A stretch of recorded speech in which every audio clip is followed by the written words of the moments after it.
This week on the OneCast, we're joined by Elite Series angler Matty Wong. We're going to talk about his journey from the Aloha State to the mainland to fish the Bassmaster Elites, and I don't know what else we'll get into. So that's a good one. That's a good one. Oh God, it's a toad, son. It's a toad, dude. Let's go. I wake up to a little bit of drool on my pillow, feel like it's gonna be a bad day.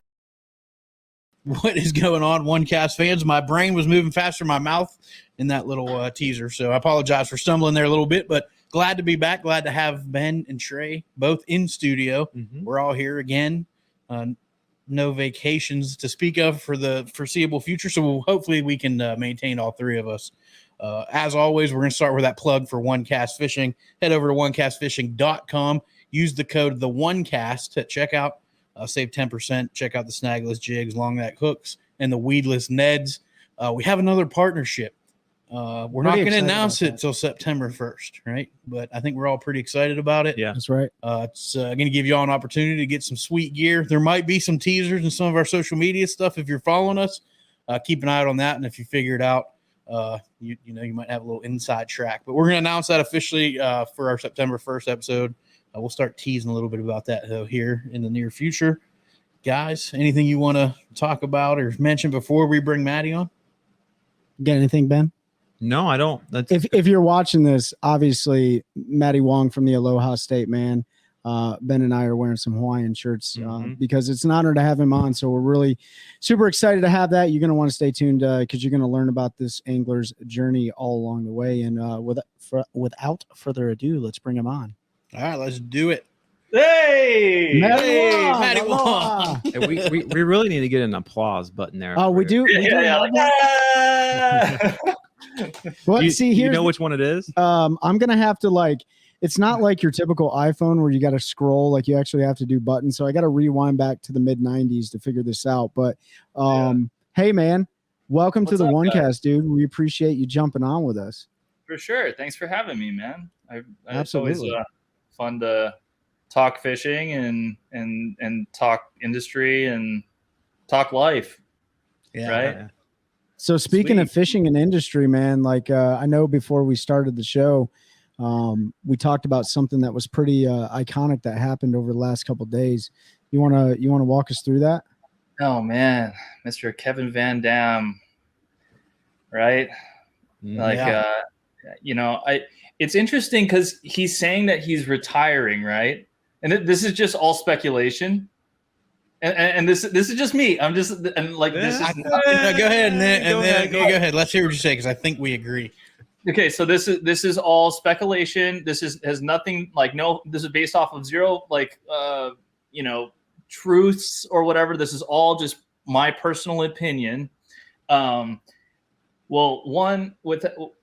This goes without saying, Kevin Van Dam is one of the greatest bass fishermen to have ever graced this earth. 1, 2, I've been a massive KVD fan, and I'm sure a lot of us have for a very long time. Do I believe that he is fully retiring? No, I don't think so. I think that this is a way for him to make an outro from MLF. And then honestly, oh gosh, I might get in trouble for saying it. I've been saying it. I think he wants to come back to bass, man. Yep. And I think I don't know I honestly I haven't talked to Bass about it. I don't I don't dig for this kind of stuff, but it makes too much sense for someone that of his age who's been doing it for so long, that's already committed to it, has so much stature, has so much just incredible experience in the sport. For him to fully want to hang it up. But if he does, and this is really what he wants to do, I also respect it too, because anyone who's done it at the level that KVD's done it, and now for myself speaking from experience, it is one of the hardest jobs that I've ever done. And when it comes to just, people are like, yeah, you fish for a living. And I'm like, ha! I'm a professional truck driver that fishes on occasion, I like that actually. That's good. It's good. Yeah. And and the occasion just happens to be like 60 to 70 hours a week at times. And when you're standing all day and your hands are bleeding, you're sunburnt, you're dehydrated. I don't eat too much when I'm on the boat, so I've been trying to find ways to like trick myself. Either way, it's a very, very tiring, time consuming sport and career, and a tremendous amount of sacrifice that I think a lot of people, and I know myself, I didn't like personally, I really didn't know the amount of sacrifices that it would take to actually make it to the elites and actually fish on tour. Because when I was, in like 2016, 2017, where it was just a complete pipe dream, and I was like, man, that would actually be incredible, to drive around the country and fish all these incredible, like hyped up fisheries. And now doing it for the past 2 years, I can tell you it's definitely not what's projected out there in our head. Yeah, it's definitely not it, and it's funny because one of my and we'll go more into it, but either way, I had talked to some guys that have fished the elites, and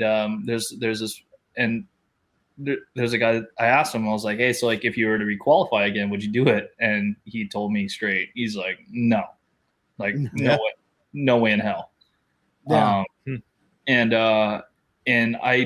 this is before I had joined, so I was so confused because obviously this has been a dream of mine for a bit, and not forever. I'll share with you guys like my lifelong dream that I've had ever since I was 8 years old. But it was a dream long enough where I'm like, well, if it happens, it happens. If it doesn't, then whatever, because I'm still going to strive for my other goals and other dreams. Right. But and I was like, wait, why? And he's like, dude, it steals time from you that you can never get back. Yep. And that was such an impactful statement to me. And he wasn't the only person, to have said that. Now talking to a few people, Mr. Mark Menendez, who's an incredible angler, super decorated, and an incredibly nice guy. I was talking to him at the beginning of the year. We were both getting our boats wrapped up at the same place up in northern Alabama. And he had told me, I'm like, what would you say would be the hardest part? And he says, the time away from my family and my kids. Yep. And that's it. Go ahead. And that hit me hard, and unless you basically have the type of capital to like buy a fifth wheeler, and your wife is, on board of full-time being homeschooling your kids, and then you guys do it like that, you're gone a lot. And a lot of times you end up missing out on a lot of stuff and a lot of things. But on the flip side, it's pretty cool. Yeah, no, I appreciate you talking about that, because we had Destin DeMarion on who fished the elites previously, is fishing the EQs now. And we really kind of delved into that. Like, do you have what it takes? Do you really understand what it takes to fish at that level? And that's what he went into. Like when his daughter was born, he was at a tournament. Like his wife went into labor. He had to leave his truck and boat at somebody's house that he knew and jump on a plane, fly home for 3 days, meet his daughter, see her born, and then fly right back out to jump in his truck and drive to the next tournament. Like, people don't think about that. And until I got around fishing, and I think Trey and Ben can probably, like, we all felt like, man, if you just make it, like, you're set, you just fish. That's all you do. And it's not, it's a business. Like you have to do shows, you have to do stuff for your sponsors, all of that. And, we might get into some of that. We might not. We'll see where the conversation goes, but I appreciate you kind of leading with that. 'Cause anybody, all of our listeners out there, our viewers, all of that, they understand, like, one of the things we try to highlight is there's a way to get into the fishing industry and in the outdoor space without being a professional angler or 100%. Chasing that dream. So just to see that little bit of insight and for you to have that knowledge going into, like, there's guys that have made it and are like, I don't think I'd go back. And I know guys that have fished at that level and have said the same thing. Like, I just want to fish a classic. If I requalify, I don't know if I would go back, honestly, because it is a grind. You're constantly fighting for sponsors and making sure that's funded. And short of the 1%. I always talk about it's like the 1% of the 1% that are actually making a living and have their wives and kids with them. Yeah. Like you said, with the campers and all that, you're away from your family that whole time, and it's tough. Just to, I guess, also tell you guys, I don't have a place right now.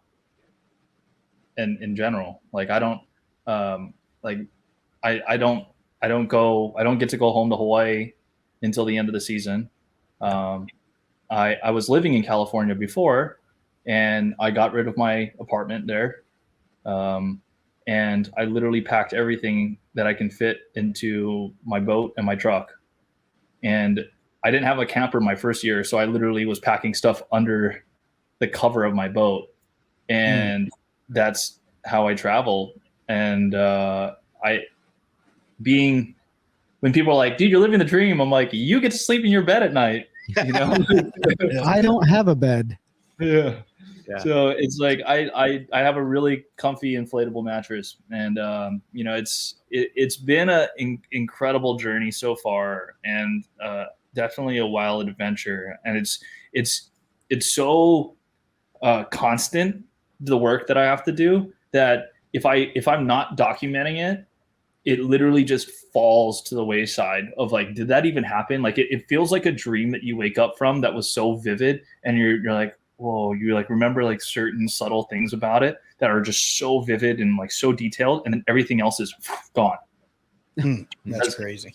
Because you have So I want to finish out the KVD thing. I know we started. Oh yeah. Sorry, we like said around. I'm like, you're good. No, you're good, because we want to go down your journey, from start till now. But you know, in your opinion, would you submit that every single one of the anglers on tour? I think so. Like, you know, let me rewind here. A lot of kids, or a lot of adults, even when they look at what you guys are doing, they think it's like it's the perfect setup. Like the grass is always greener on the other side.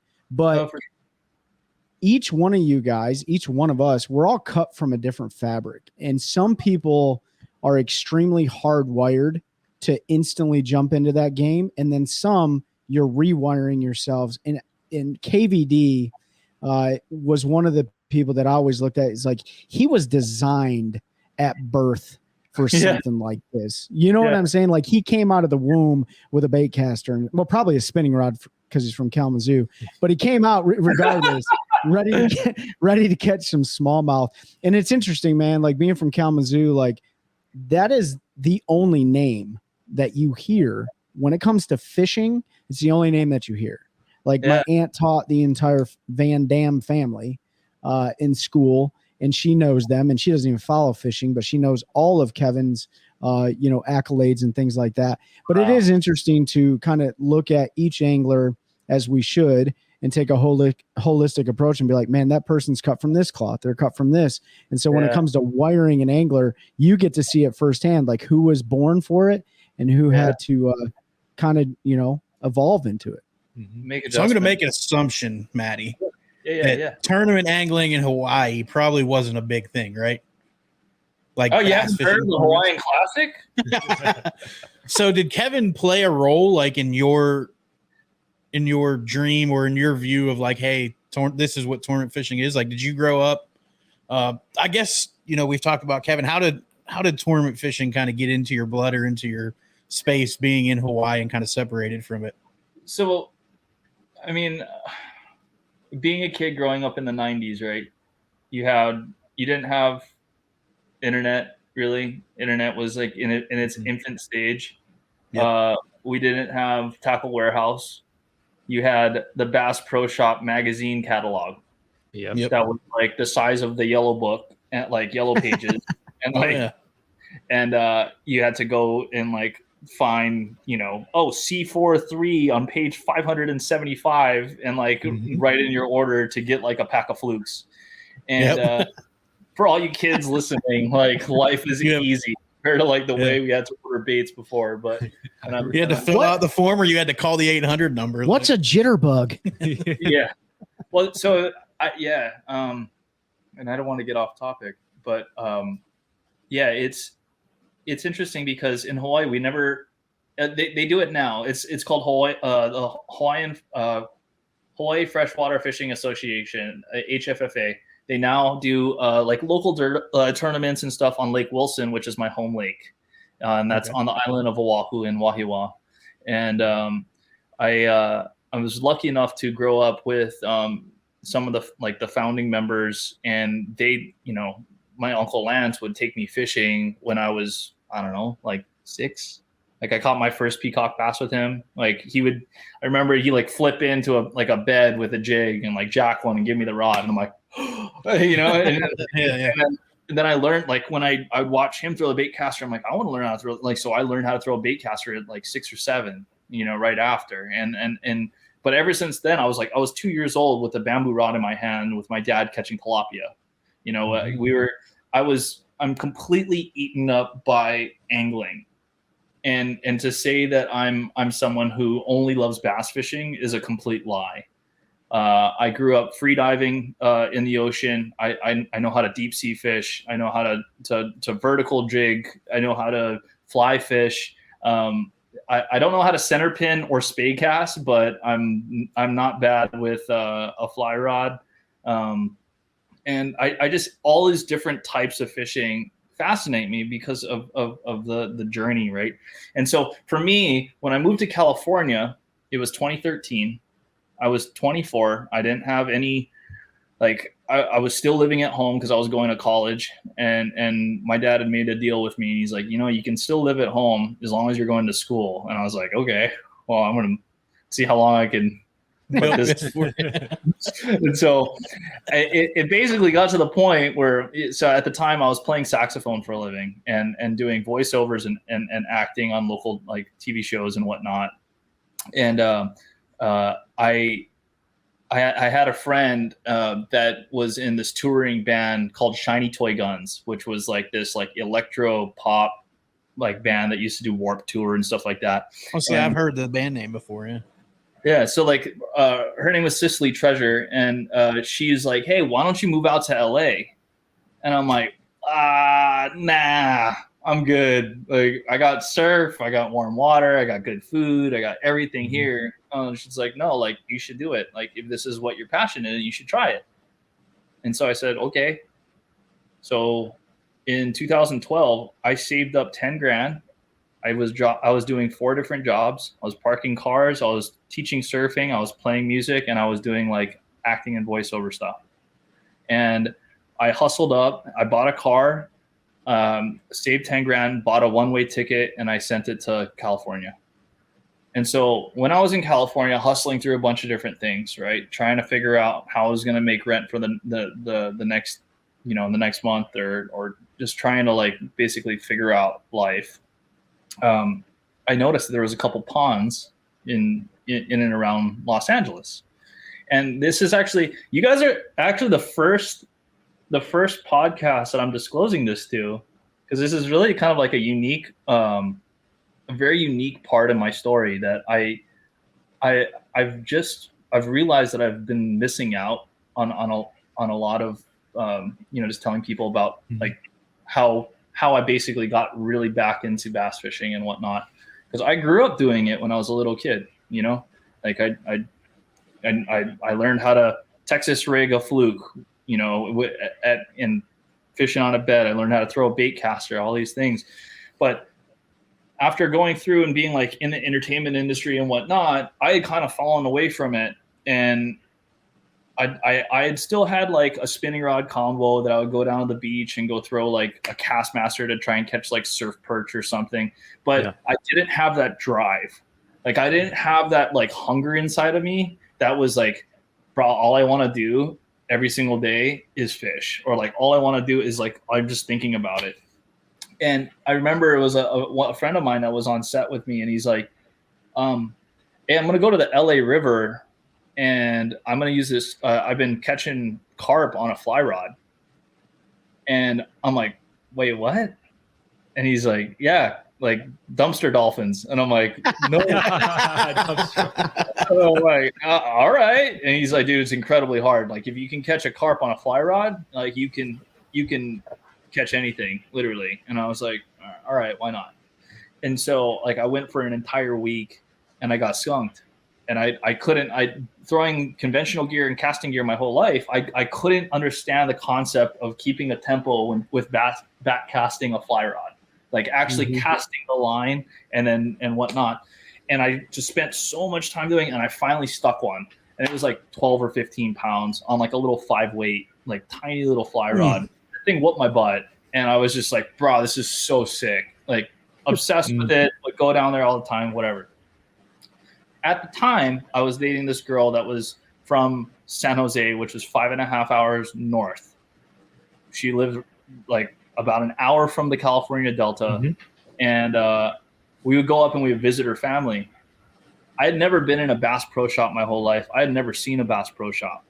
And I'd ordered from the magazine, like the catalog, like you were talking about earlier. Catalog. Yeah, just the catalog. But I would just hear stories or like see like the ads on TV where like you walk in and there's like a giant tank or whatever and just rows and rows of tackle. And so I walk into this Bass Pro Shop because it was a bucket list, basically a fisherman's Disneyland. Go in there and I start talking to this guy there, and he's like, well, like what are you looking to get? And I'm like, I don't know, like it'd be cool to get like another combo. Like I think, there's a couple ponds near my house, I think it'd be fun, because I've been getting into fly fishing, and I'm like, all right, but then the dumpster dolphins kind of got old a little bit, but I'm like, okay, I know there's ponds around LA, and I know there's a bunch of cool little like lakes and whatnot, and everyone knows the story of Dottie down south in San Diego. It's like I'm living now in this mecca of bass fishing, so like why not take advantage of it? Like my Uncle Bob, who was my dad's best friend in college, was my bass guru my whole life. He was the first guy to send me a pack of flukes when I was like 10 and teach me how to Texas rig them and tell me how to fish them. And so around the same time, right? Let me finish up the Bass Pro story. He goes, all right, here's this rod, here's this like spinning combo, and you should get like 4/0 EWGs. And I'm like, okay, I know what that is. He's like, and get a pack of 5-inch Senkos. And I was like, what's a Senko? This is 2015. 2015. Wow. I was about to ask, was that 13 still? No, that's 2015. Wow. 2015, 2014, 2015. I didn't know what a Senko was. So I had stopped fishing for bass from the time that a Senko and a chatterbait had come out. So I had no clue what a chatterbait was, and I had no clue what a Senko was. And so he's like, bro, here, buy this and buy this. I'm like, okay. And I remember I went to the pond right behind the Bass Pro Shop, and I just like feathered through a weightless Senko and caught like a 2.5 pounder. I was like, bro, this is sick. I'm super hooked again. and so I would just go to the ponds, whatever. And then it just slowly became for me this therapy that in working in Hollywood and Los Angeles, doing the fast-paced life, traffic every day, celebrities, publicists, managers, craziness, the only quiet that I had was when I would go and fish.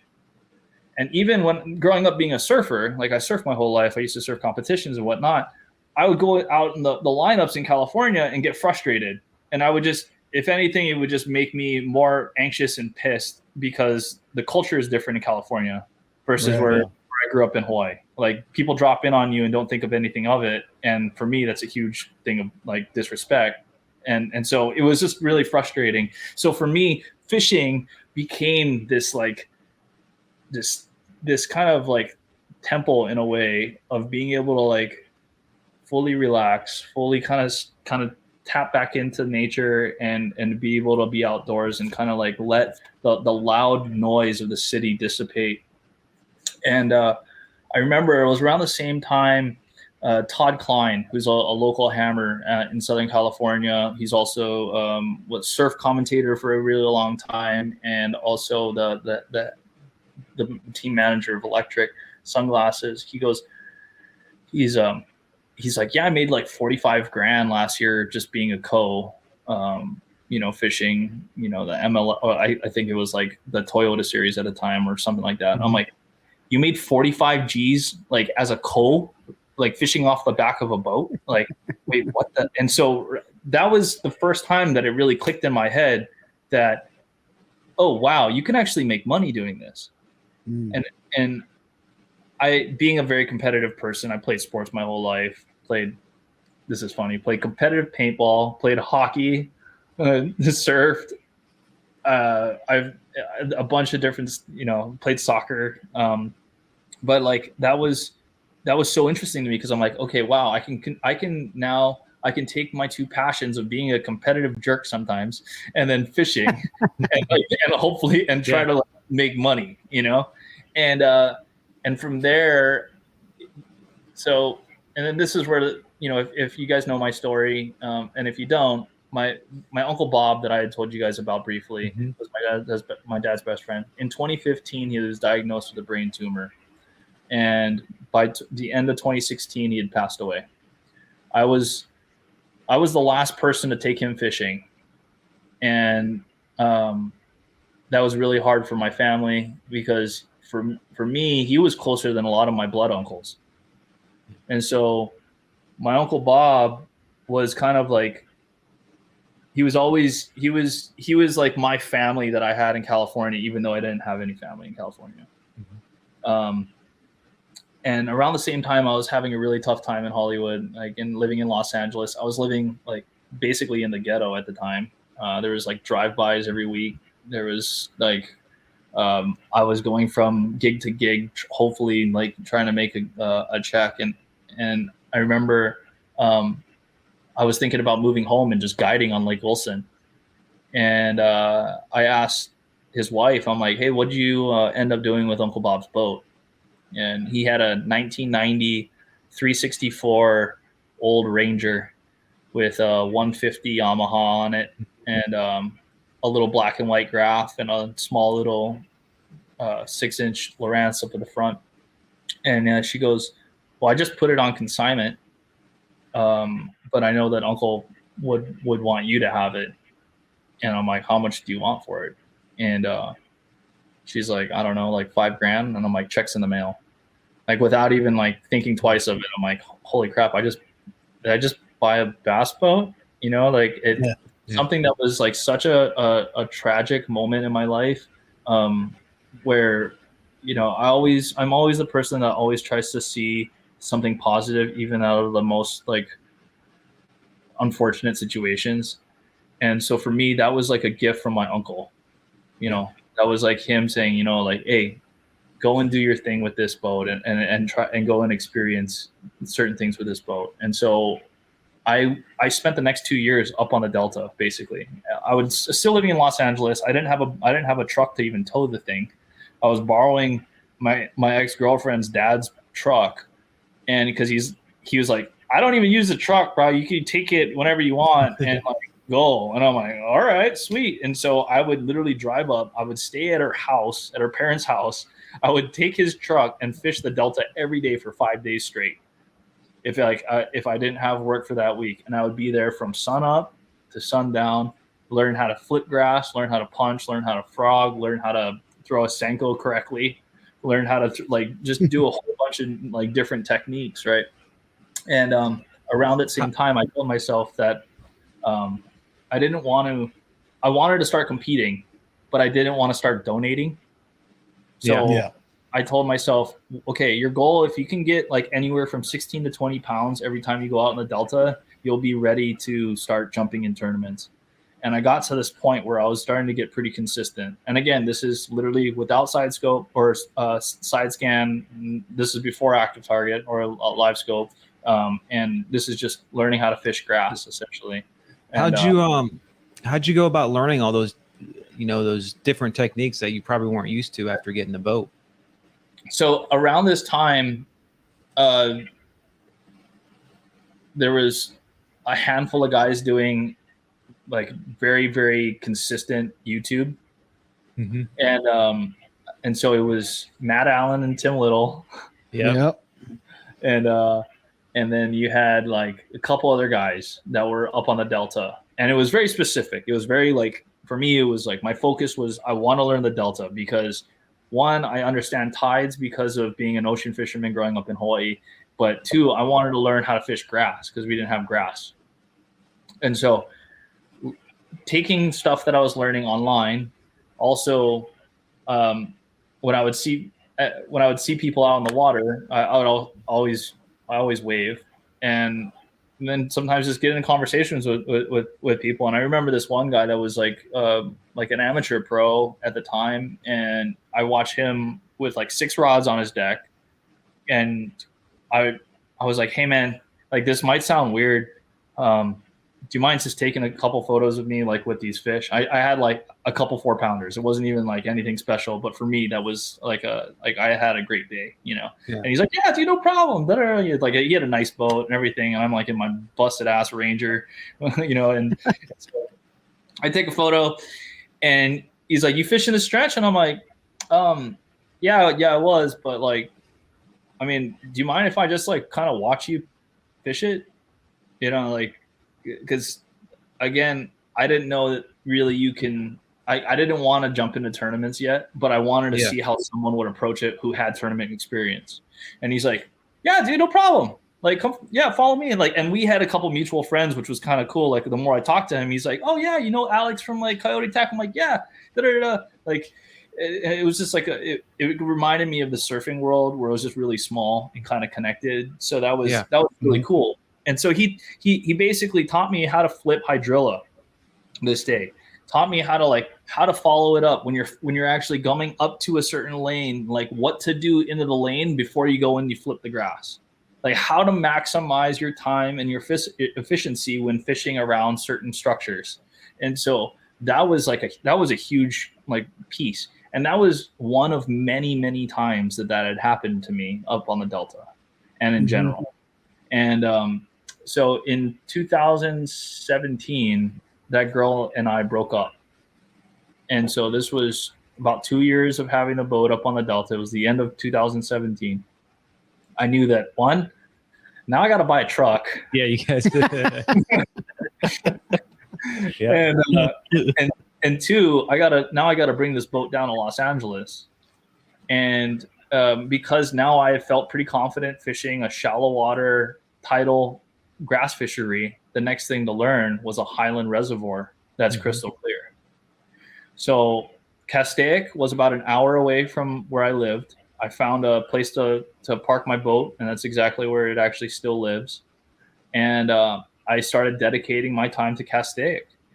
And I about halfway through 2018, I did a simple Google search, like how to competitive bass fish, like such a noob. I like it. 2018. That was before Chat GPT. Yeah. So, and I'm like, you know, and then so the first thing that pops up is like, start at a club level. I think it was like Chris Zaldain or something talking about how he had gotten started. And he actually worked at Coyote Bait and Tackle up in San Jose and like knew some of the homies. And so Chris was one of the guys that I looked up to for a while as well. Like being also like, because Chris is half Filipino, even though he won't really like, you know, and so I'm being half Chinese, like being a Hapa guy, which means half in Hawaiian. It's like, oh, cool. All right. There's more of us inside in bass fishing or whatever. But, and so I basically, with this Google search, I found that, okay, the Ventura County Bass Club is a Bass Nation affiliated club, and that all I had to do was sign up, and then I can start fishing like local club derbs. I shot an email to the president at the time, Mark Torres, Chief, rest in peace, buddy. And he was the guy that was like, yeah, hey, come on in. Well, you know, we'll have you can fish as our guest at the next club tournament we're having at Castaic in a week.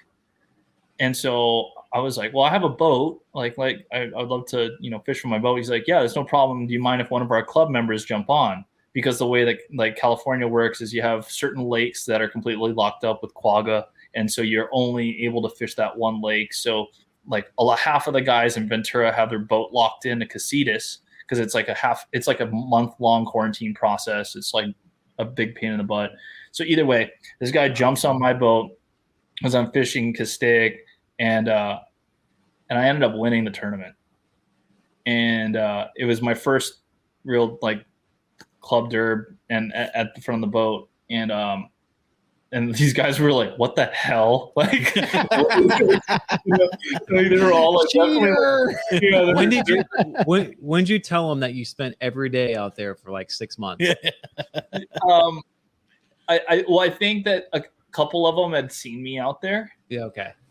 And so they weren't like, because you see guys out there all the time, but you don't know, their skill level or whatever. And so for me, it was, I was really, really getting into Neko rigging, which was kind of like just starting to come out in the States more. And then the finesse, real finesse drop shot, like 5-4 pound tests, finesse drop shot. And then a couple other techniques as well. But yeah, that was basically it. And then one of the guys in the club, his name's Jason Heminger, who almost won nationals, I think back in like 2003 or something like that. But he's like the old rusty guy there. That's just like, oh yeah, all you need is like margarita mutilator in like a 4-inch worm, and like that's all you need. Like everything else is stupid. Like everyone has those guys, right? In their every club's got that guy. If you come to North Carolina, it's a shaky head. Shaky head. You got all you need is a spot remover and trick worm. Anything else is stupid. Yep. That's right. And so like, see, everyone has that like everywhere, right? Mm-hmm. So, but this guy Jason, he was able to kind of like get me up to speed with all these kind of they're all like in a way fallacies, right? So it's like all you need is this, and so I'm like, okay, yeah, tell me all I need, and then from there I'm going to do something completely different. Yeah, but I'm also going to take that and try to learn it, try to figure out that bite.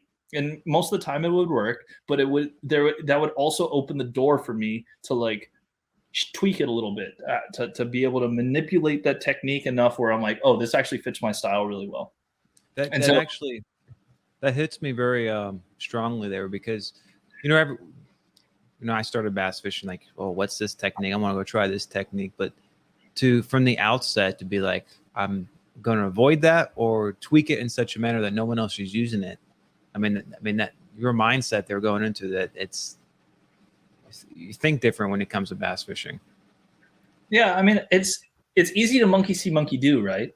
Yeah, because that's the input that we are, and as humans, that's how we learn, right? We see something and we try to replicate it.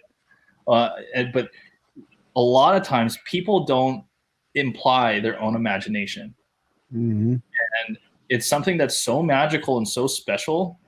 And every single person has it. It's just the ability to actually unlock it is the hardest part. Because when you have people, not to say that Jason's a horrible person, because he's awesome guy. I love Jason. But he's the guy that's like, no, that's stupid. I don't like color worms, dumb, stupid worm. Green pumpkin, what is that? He literally talks like this. So anyone who knows him will like laughing, because he's just like, all he does is slam like Coors Lights all day. Stupid. Jason, the mountains are always blue, aren't they? Always blue for Jason. But like this guy's like, he's a hammer though. He's a hammer. He wins a lot of the club derbs.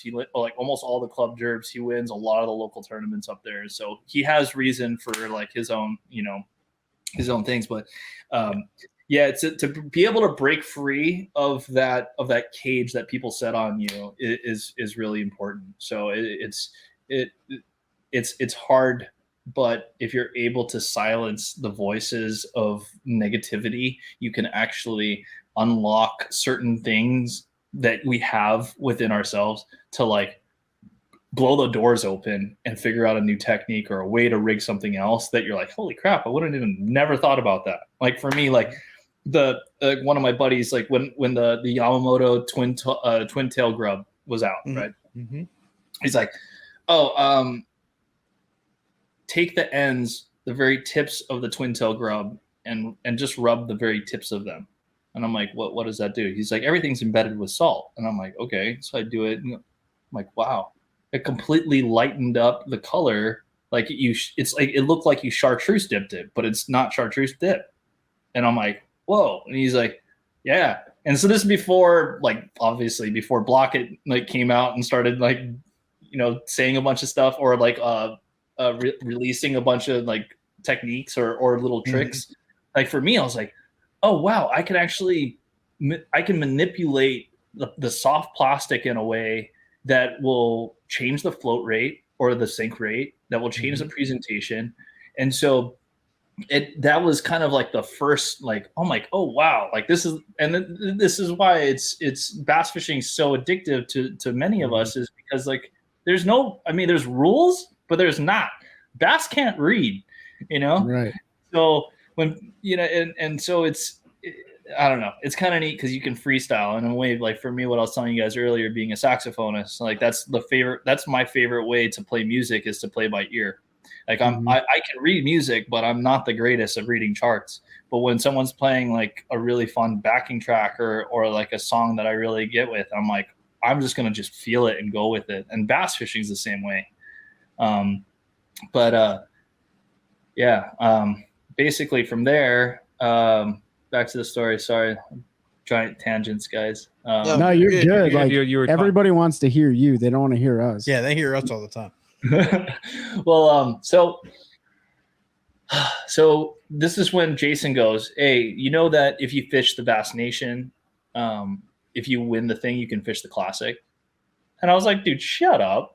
And he's like, no, triple swear. Like if you win the Bass Nation, you can't break a triple swear. You can break a double swear. So I was gonna say, what's a triple swear? Yeah, triple swear. So okay, I got it. Can't break a triple swear. So if someone triple swears you're like, dang, he's like really telling the truth. So like he's like, yeah, you can fish. If you make it through, it's a long road, but if you can make it through the qualifiers for your state, you can, and then you make it to regionals, and then you basically need to win regionals for your state, and then you qualify for the nationals, and then you have to win nationals. Like you can't just like, then you can fish the elites and you can fish the Classic. And I was like, holy smokes. Like now, easy. like now, like, well, for me, it was the first realistic pathway, because being from the West Coast, I don't care what anyone says. If you're trying to do the opens from the West Coast, yep, you're high. Yep. You're either someone who's incredibly blessed with unlimited supply of money, and you can basically just throw away $100,000 at least to chase the opens from the West Coast, because the closest derb that comes to the West Coast, which I think is the Southern, is like maybe some places in Texas. Yeah, probably Texas. Yeah. It'd be Yeah, and they haven't gone to West Texas in years. Yeah, so it's literally and I don't want to say impossible, but it's pretty hard. Yeah. Probability is low. The probability is extremely low, because the way the West Coast fishes, the way that California fishes, I will just say this, and anyone who fishes California will agree with me. It fishes completely different from the rest of the country. Yes, there's certain techniques that will cross over and that and whatnot. But I think the thing that I've learned, and which has given myself and a lot of different anglers that come east an advantage, is that we have to adapt to so many different types of conditions. Not only being able to fish highland reservoirs, being able to fish desert lakes and reservoirs, being able to fish shallow grass fisheries to tidal fisheries, from throwing 4-pound test finesse Necco rigs down in 50 feet of water to slinging a 12-inch glide bait. Like it's things that I've learned all on the West Coast. Now, to say that a lot of those things doesn't really translate to the rest of the country, because I would be like crushing it right now. and I've learned to actually simplify my fishing now, being on the elites for almost 2 years now, and a lot of things that that I would use in California. Now I don't even use now on tour. Why do you think that is? Maybe why it is so different, and there's such a variation in maybe techniques out there than I mean, maybe it's people want to use them, just as simple as that, or maybe the fish is are the fish just different? It's funny because I had a conversation with one of the guys on tour, and he's like, bro, like some of the sneaky stuff that we do on the West Coast, it goes right over their heads the rest of the country. He's like, you don't need to throw a 5-pound test. And I was like, wait, what? So I'm not kidding. Like Castaic, if you try to drop shot with 8, you're not going to get bit. Really? And like 8-pound test is like, if you're fishing Castaic, you talk to any of the guys that fish Castaic on the regular, that's rope. Like there's no way like guys are fishing 8. Like Casitas, Castaic, and Pyramid, most guys drop shot with 6. And then a lot of the tournament guys drop shot with 5, and then some of us will drop shot with 4 when the bite gets tough. And you're not using anything more than an 1/8 ounce weight. If you use a 1/4 ounce, it's not going to work. It's not happening. Like it is such a finesse technique, and then to learn out here that you can go and bomb a smallmouth in the head with a 3/4 ounce weight, and put any type of flatworm thing in their face and they chomp it. It's frustrating because it's frustrating because it's easy. Because the fish are so stupid, right? And it's funny you mentioned about the 3/4 because I get asked growing up north. I grew up, fishing for smallmouth, and I have guys down here ask me all the time, like, well, what do you use when you're small, like drop shot for smallmouth? And I'm like, I don't know, 8-pound test, 3/4 ounce weight, and just chuck it out there. And they're like, 3/4 ounce. I'm like, a smallmouth doesn't care much weight, how fast that thing comes zipping by their face. Just get it to the bottom as quick as you can. Give her 2 twitches, and it's going to inhale it.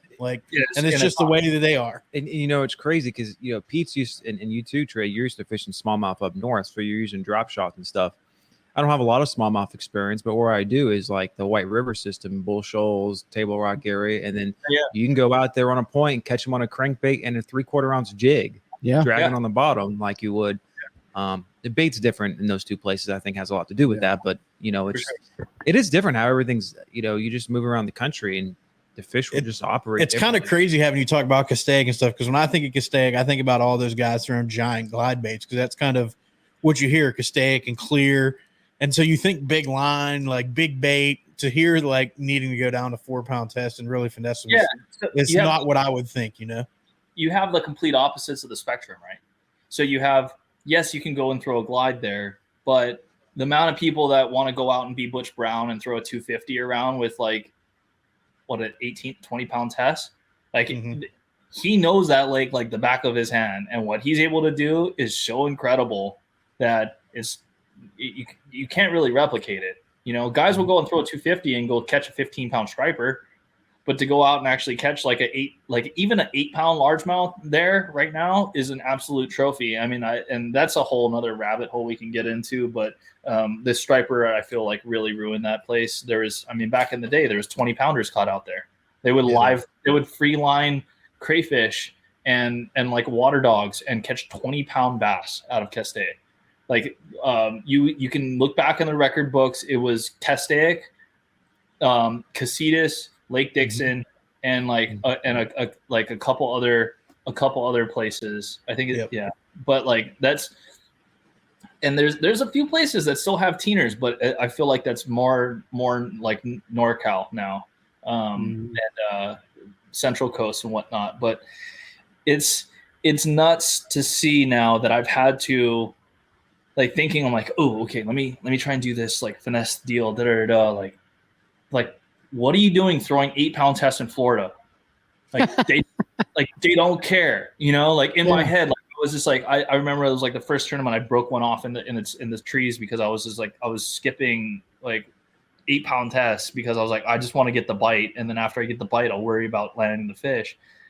And I've learned that most of the country, dude, they'll eat 20.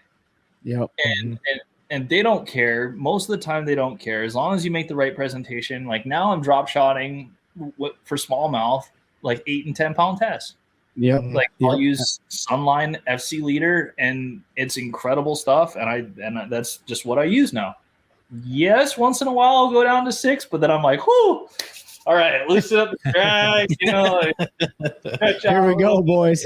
Like we're in for a ride, but most of the time you don't need to do that. And so it's been a really big learning experience and a giant learning curve. Because I mean, and you guys being in North Carolina, like you guys talking about the shaky head, I never threw a shaky head in California. That's something that a lot of guys don't do. Yeah, maybe some of the guys that fish like the spotted bass lakes, like the little sled heads, are like a deal. There's like really subtle things. One of the guys that was on tour from the West Coast, and I'm blanking on his name right now, and it'll pop up to me in a little bit, but he's like the master of shaky head fishing on the West Coast, and I never really did it. And so fishing brush piles is also another thing you don't really get to do, because you can't be on the lake at 10 o'clock at night sinking out cane piles like you can in like fishing Hartwell, Yeah.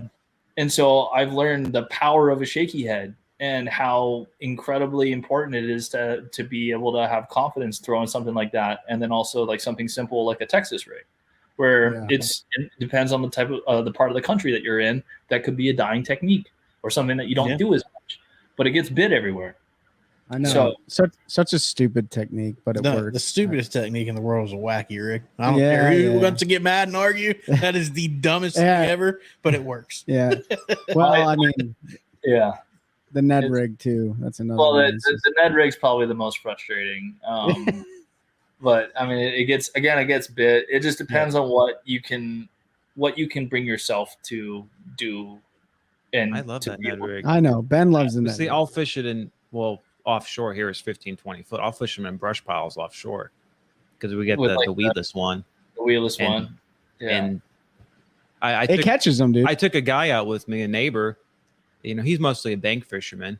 Well, he's got his boat, but he mostly fishes on the bank. He's not older gentleman, so he's not up to speed on the electronics. Let's put it that way. And I was like, yeah, we're gonna go offshore, probably drag some jigs and stuff around. So he brought his heavy stuff, and we weren't getting bit. And I saw the brush pile on live scope and just flipped in there in a 6-pounder. Yeah, on a turd. On a little on a turd. A little TRD. So I mean, that's the thing. Like elephants eat peanuts, right? So go on. Yeah. So you talked so you won your first tournament. That was 2018, Anka State. Yep. And then we got a little bit into, so we know you made it, obviously. I mean, let's go through that year, through the nations, because that's not a lot of people have that story, and I think it's really cool. Okay. Sorry, again, got off track. No, you're good. That's why we free flow, man. We told you before we started recording, we free flow, so you're good. I love it. All right, so going back, so this is actually, it's 2018, right? I win my first club tournament. I start fishing with these guys. I start learning from all these guys that have been doing it for 30, 40 years. I start learning from guys like Jason. I start learning from guys like Chief, and the list goes on and on. Still in taking a lot of stuff from YouTube and whatnot. And I started, Jason was like, hey, you can fish this Bass Nation deal, But what I think you should do is I think you should fish it as a first, learn the new lakes that you're going to go to, because they're going to go to the Delta, but then they're also going to go to Nasameno. They're going to go to New Melones. They're going to go to all these other lakes that I've never been to, Pine Flat, and you're going to learn how to fish for these certain things. I never fished for a spotted. I fished with my Uncle Bob for a spotted bass on Lake Berryessa when I was 12, and I don't remember anything doing it except for I was drop shotting in 60 feet of water. And so I was like, all right, well, I'll do that. Sure.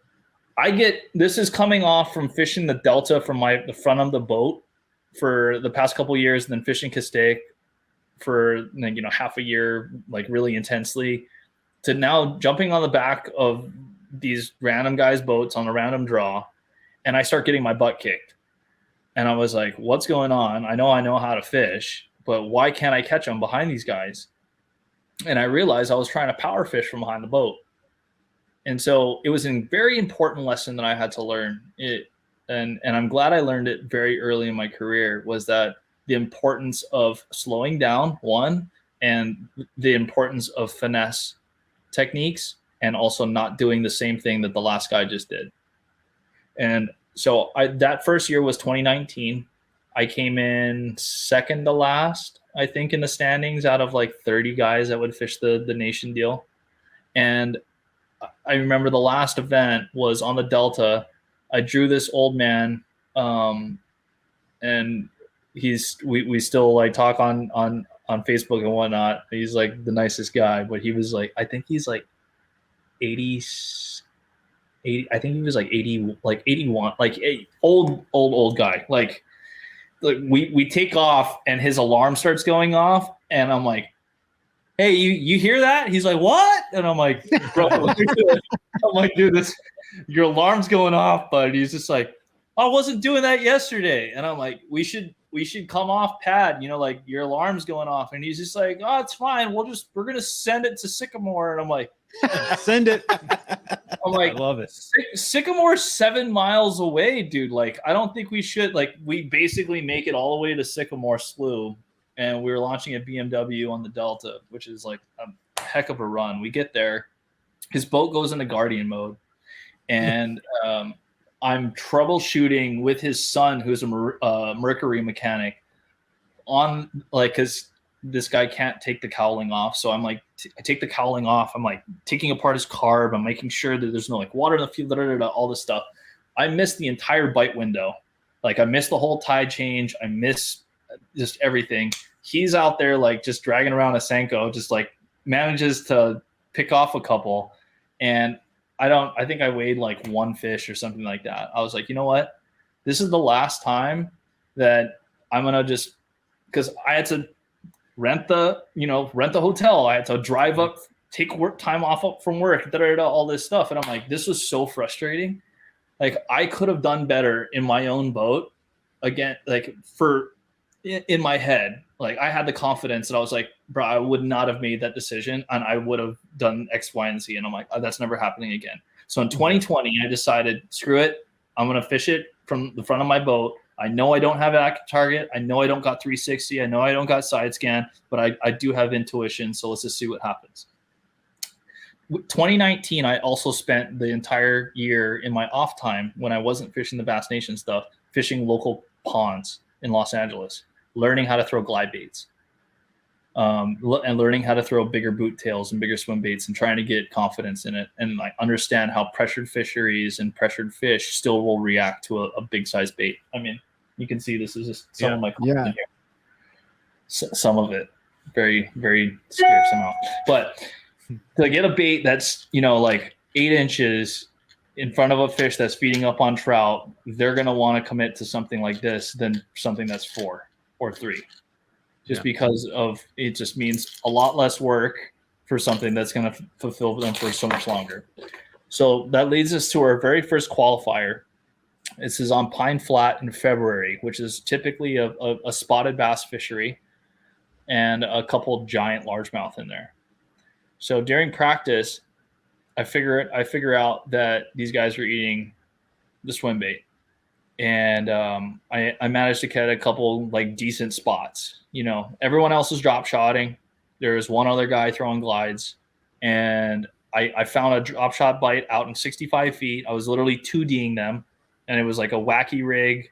I was whacking a like a trick. Either way, it was like worm. Yeah, like a trick worm, but it was basically a super pintail worm. And I was like, as long as you whackied it and you just dead sticked it, like you would see the thing come in, drop it down to them, dead stick it, and then they would eat it after like 30 seconds to a minute. Like you had to you couldn't just drop down to them and eat it. You had to dead stick it and leave it there because they would just go down nose in on it and just look at it forever. And you just see that little line just like right there with your drop shot, and you're like, oh my gosh, this is so frustrating. And so either way, first day of the tournament, we had incredible swim bait conditions. It was super, super windy. It was nasty, overcast. And I had found this place on Google Earth that I was like, I didn't practice it, but I had found this end part of this long stretch. There was 2 giants that lived on it that I pulled off with my glide. I was like, okay, I'm going to start short of this stretch and work my way up to it.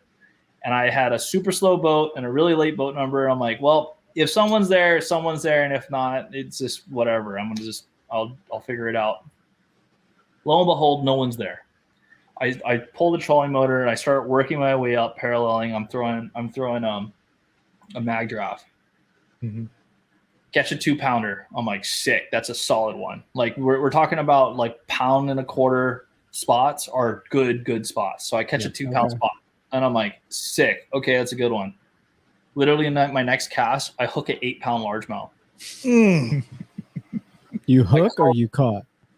I hook it, and I'm like cranking on it. The thing comes up and just wallows, and my co's like, oh my god! And so I get it to the boat.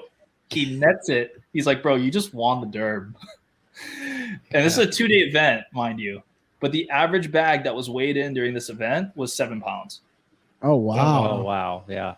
So I had a 2-pounder, an 8.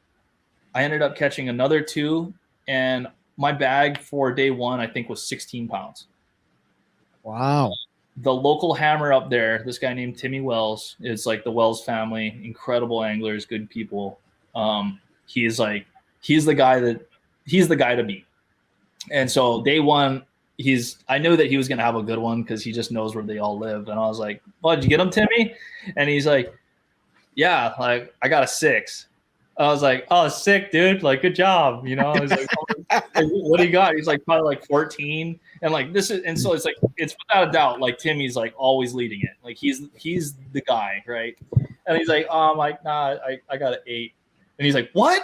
He was like, so pissed. He like runs over my boat. He's like, let me see this thing. Like opens my live well. Right. And I'm just like watching him. I'm like, dude, go. I don't care. You know, like reaches in. He's just like, bro, what the? And I was like, what's up, dude? and these are guys that really didn't give me time of day the previous year as a co. Because when you're fishing from behind the boat, people don't really like give you that respect, right? Because it's like, oh, Yeah, he's some kid, he's learning, da da da. But it was the first time that they had given me recognition. So I led day 1. It was like the first time that a lot of guys even came up and even introduced themselves to me. And day 2, I went out. I managed to catch a limit, but it wasn't as big as I wanted. I ended up losing. I came in second place to Timmy, and he ended up like catching a bigger one and whatnot. But either way, great points for qualifiers. So I'm like sitting in like second place for the AOY. Next one was going to be at Lake Nacimiento. Go out to Lake Nacimiento. I figure out they're eating bluegill. Everyone else thought that they were going to be eating shad. So everyone's on main lake stuff. I find that in the very back of a muddy creek, there's a ton of bluegill that's up. And if I threw a chatterbait and stroked it, like if I threw it up on dry land, popped it in and stroked it like a jig, they would eat it. And they were all good, solid spotted bass. And so I ended up in practice, and this is kind of a fun part of the story. It was 20 minutes before we had to be off the water. I go to turn my motor over. I hear a poof. Oh, and I'm like, what the hell was that? Like, and so Nacimiento is about 3.5, 4 hours away from Los Angeles. So I drove up. I got a campsite. I was sleeping in the back of my 4Runner at the time, and now I just blew the starter off my motor. My buddy was luckily right next to me, and he's like, oh my gosh, dude, like we need to get you off the water before they like close the gate and you're stuck on the water. And he tows me back on past Skeeter. Oh my goodness. Bro, like literally we're going like 40 because we had like and so I'm driving my boat trimmed like, down. I'm like, bro, like this is so nuts, you know? And like I'm like, I was just surprised it didn't rip the D-ring out of the bow of my boat. But we get in, basically, I'm able to get the boat off. And the cool thing about the fishing industry and the fishing family, and this is what I always refer to as the fishing family, is that people always look out for each other. Yes. And for the most part, good people, the people that I like to like associate myself with, everyone looks out for each other. And it's like instantly, I have friends that like, I'm like, hey, dude, this is what happened. Da, da, da, da. Okay, let me make a couple phone calls and me get back to you. I had like 5 guys looking out for me. As soon as I got off the water, I get a call and it's like, hey, Jared Littner's brother is a boat mechanic in San Luis Obispo. He's in 2 hours, like, or it was like an hour and a half away. If you can be there at 8 o'clock in the morning, he'll look at your boat. I was like, bro, done. Thank you so much. I go sleep in the back of my truck, drive to the morning, go get the boat repaired. The guy aluminum welds my starter back onto my engine block, right? He goes, just buy him lunch. I'm like, what? Like, what? I don't know what you got. He's like, just buy him lunch. I'm like, okay, like, what do you want? He's like, I don't know. Well, the truck's right over there. Just give me like a plate lunch. So I buy him a plate lunch. He's like, yeah, and then 20% of whatever you win. Like, as like a joke, as I'm like, Got him. so I'm like, hey, dude, thank you so much. He's like, yeah, man, go give him hell. Like, I know what it's like, to have to have this kind of stuff happen. I end up getting 4th place, right? I end up making a check. I bought a case of beer and I brought it back to him and I put it on his desk. And he's like, what the hell is this? And I was like, 20%. 20%. No way. And I was like, yeah, I got 4th. And like, and he's like, wow, like, good job. Da-da-da. So it was like, I'll never forget that favor that he did for me and was able, and because honestly, without it, this is the same time that COVID hit. Mm-hmm. So we had now went from we went from a season that's typically 5 qualifiers to now 3.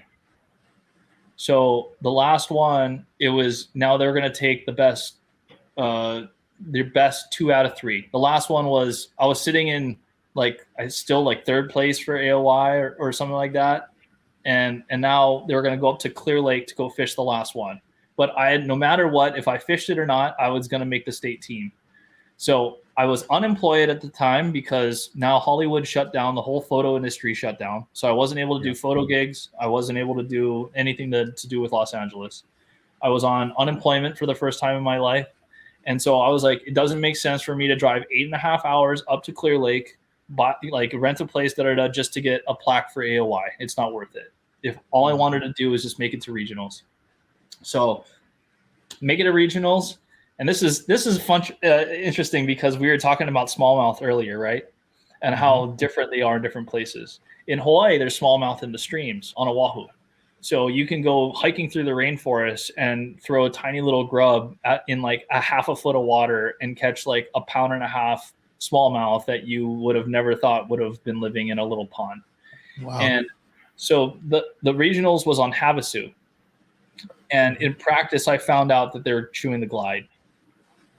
And I basically went out with, okay, I know I'm going to throw a jerkbait because it's cold, it's pre-spawn, and then as soon as the sun comes up, I'm going to go gliding and just glue it in my hands the rest of the day.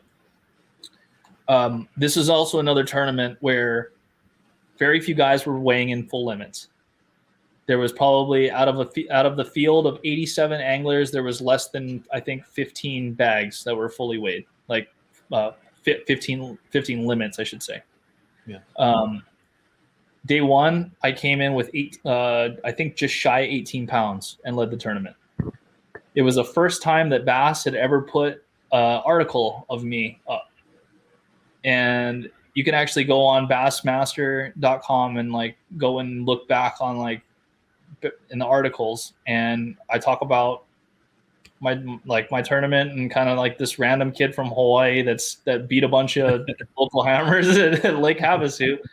But like the wind blew day 2, so they canceled it, and then so it was the next day. I ended up catching 3 fish for 9 pounds, which was still, again, more than most people have. I didn't have a limit, but I mean, and if you guys want to go back and actually watch all this stuff, you can go back on my YouTube because I've documented all of it, awesome. Except for the 8-pounder that I caught in Pine Flat. But like the whole tournament on Havasu, I have it all documented. So I ended up blowing out California. I led led the team by, I think the margin was like 15 pounds or something like that. So I qualified for the nationals. Yeah, so around that same time, I had one of my best friends that I grew up with in Hawaii commit suicide. I had Hollywood completely shut down, where I was literally one of those people that I had to have my brother send me a bag of rice from Washington because there was no food in the grocery stores because everyone was panic buying. I was also one of those guys that also didn't have toilet paper. It was kind of funny, but like that was like a thing. It was that, and so all I wanted to do was just get away. I wanted to get closer to the things that mattered to me, because life now was in such this fragile state that, one, it could be taken from you at any time, but two, that some of the closest people in your life, you never know what they're really going through. And so sorry. It's fine, man. You're good, man. Yeah. It was literally my best friend growing up. So I make it to nationals. I bought a boat with the money that I had saved up from, the regional thing. Because I had a 4Runner, I was able to get some Toyota bucks. And so this guy that was, again, and I don't know what my deal is with this, but this guy named Roger, who was this extremely nice gentleman. He was sick, and he's like, hey, he'd taken incredible care of his boat. He had this Triton, and he's like, I don't want to give this to someone who's just going to like turn around and like basically not use this for what my dream was. And my dream was to go and chase like the tournament thing. So I'll give you a deal, but just promise me that you're going to like go after this with all your heart. And I bought the boat from Roger because I knew I needed to upgrade from my 1991 working gas tank, which I forgot to mention to you guys, and that old boat. I bought his Triton, and a week later he passes. And so now I have two boats. I'm starting to do my research for what the Ouachita River's like in Louisiana. And my friends are like telling me I would bring 3 extra props and 1 extra lower unit, because you're probably going to like end up leaving it on one of the Cypress Needles down there. And one of my tournament partners that I was doing outside of the Bass Nation, I was also fishing the ABA.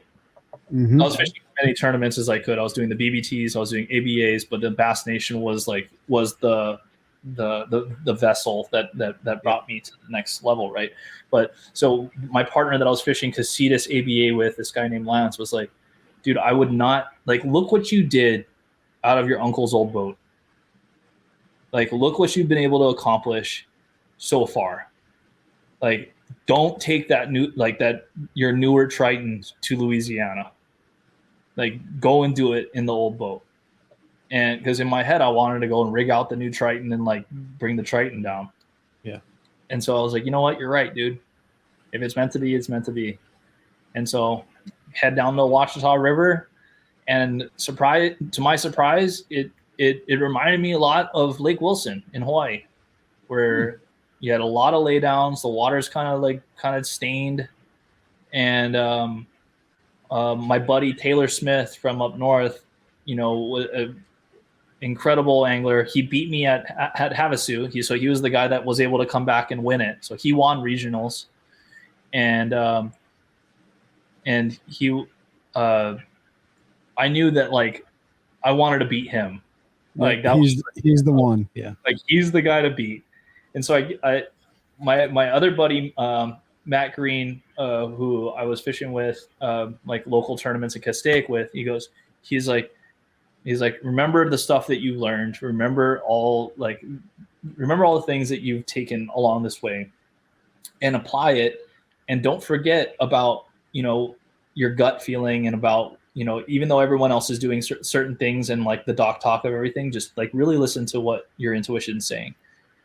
And day one, this guy named Kobe Carden, who's from Alabama, he ran to the Darbone Spillway and sacked 19 pounds on day one. And this is a fishery where 10 pounds is a solid bag. Yeah. So he had lapped most of the field day one. I think day one I came in with like 10 and a half or something like that. So my plan was just to stay on the main river. One, I couldn't go too far because I only had 14 gallons. So I had to be real. It's either I'm going north or I'm going south. I'm like, okay, I'm going to go north because I had better bites up there. And I'm just going to just run all this stuff. I was fishing like a spinnerbait and then also a balsa crank and flipping a jig a little bit. And so I had figured out, day one, I had almost had like by, I think it was 1 o'clock. I had 2 fish in the boat. It was about an hour. The weigh-in was at 3, right? So check-in was at 3.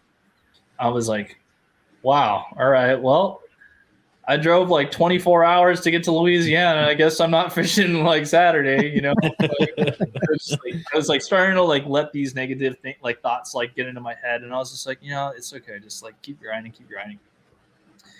And at 1:30, I picked up a square bill and I just start ripping down this bank.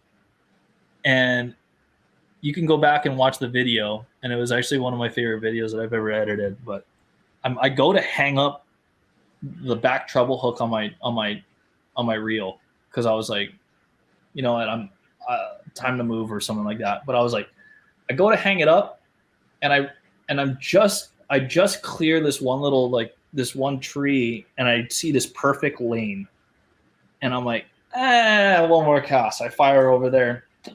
I stick a 3-pounder, which is like a good one there. Mm-hmm. I'm like, oh crap. I turn my buddy. I'm like, all right, we're about to bounce some stuff, dude. Like, hold on. He's like, all right. And so throw the vest on, boom, rip down. The first thing that I see like that would like kind of remotely set up like that, I pull over, forecast, boom, stick a 4.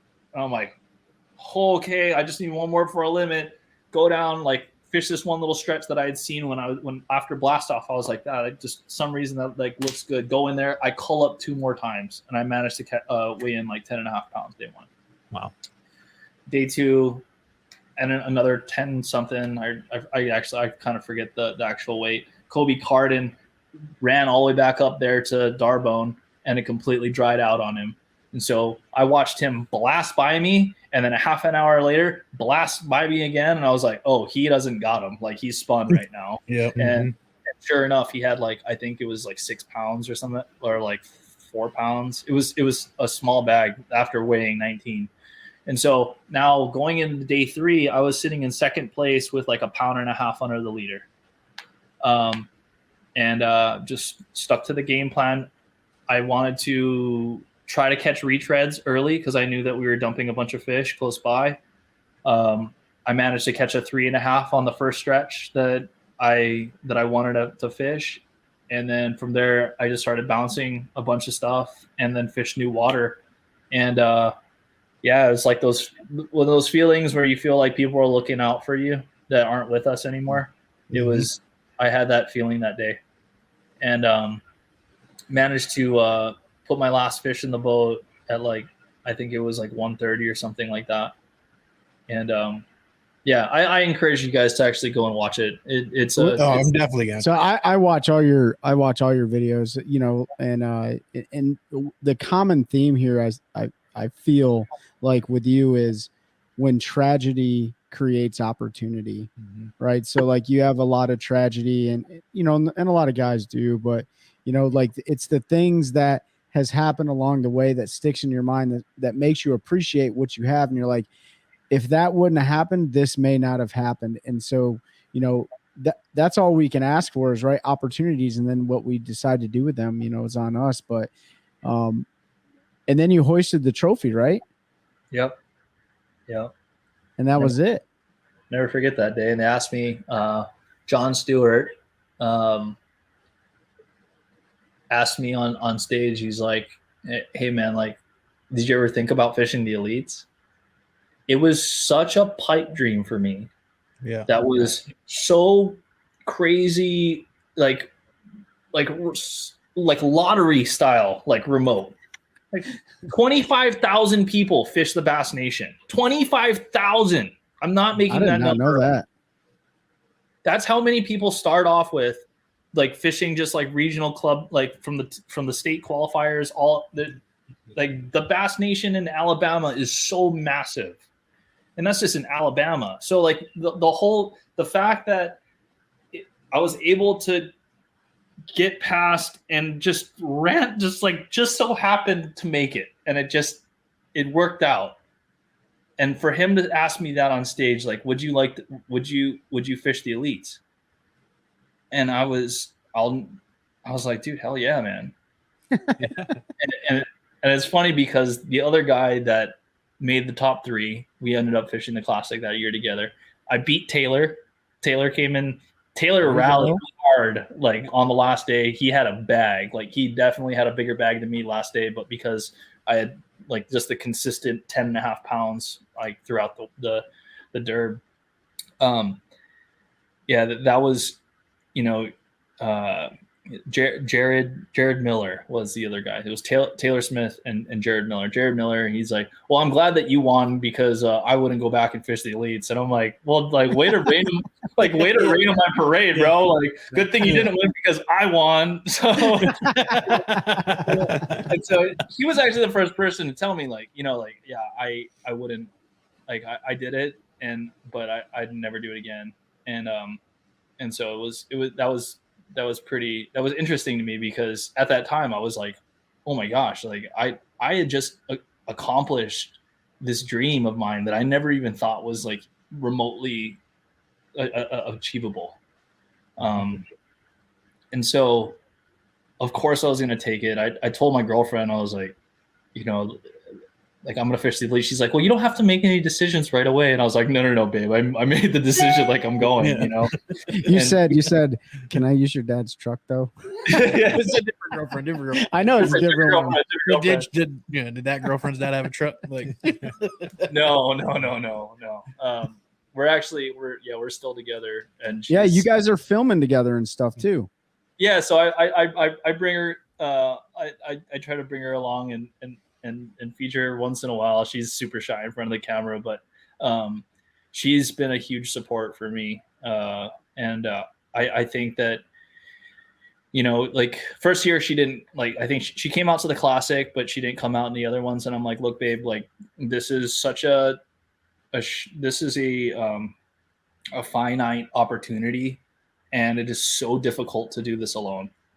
And I don't think a lot of people understand the amount of work that actually goes into it. It's not only the driving, it's something as simple as like making lunch or having dinner ready. Like things that we totally take for granted on any other basis. There's not enough time in the day when you're on the elite tour to like be able to take a second to relax.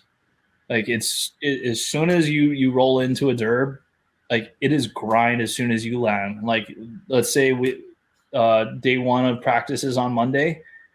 As soon as you get on the water on Monday, those 3 days blast by so fast that they're a complete blur.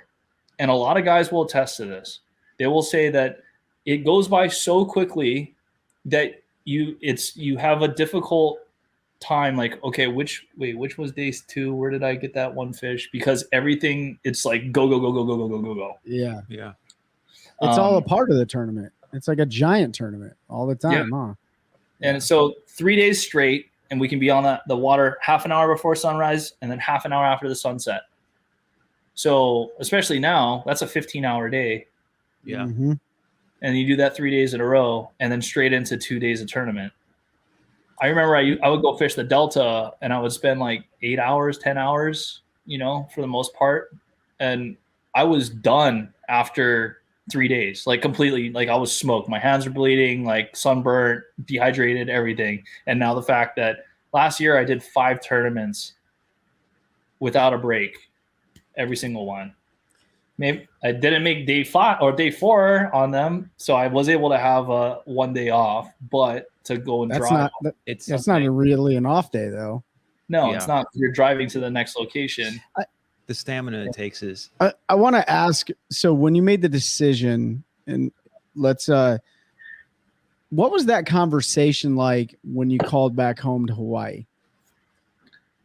My parents actually, they were on a plane. So they didn't really call, like I didn't really talk to them until I think it was like hours later. But my brother was listening in on the radio as they were announcing the winners of it. I think he had like synced it up on Bassmaster.com to his radio. And I'll never forget, like when I won, he recorded his dash. He has his dash cam, and he was recording, and I was like, dude, can you send me like your reaction? And he's just like, nah, man. Like I'm like, dude, like you don't know how much, like you don't know how much it will mean to me. And it's like it wasn't. You can't see his face, but you can hear it in his voice, and he was in tears. And like for me to call my brother and like to have this conversation with him, and he's like he was so supportive because he knew that that I was struggling in Los Angeles. Like I was having like not a good time. Like it was super, super tough. And so I was looking for a way out.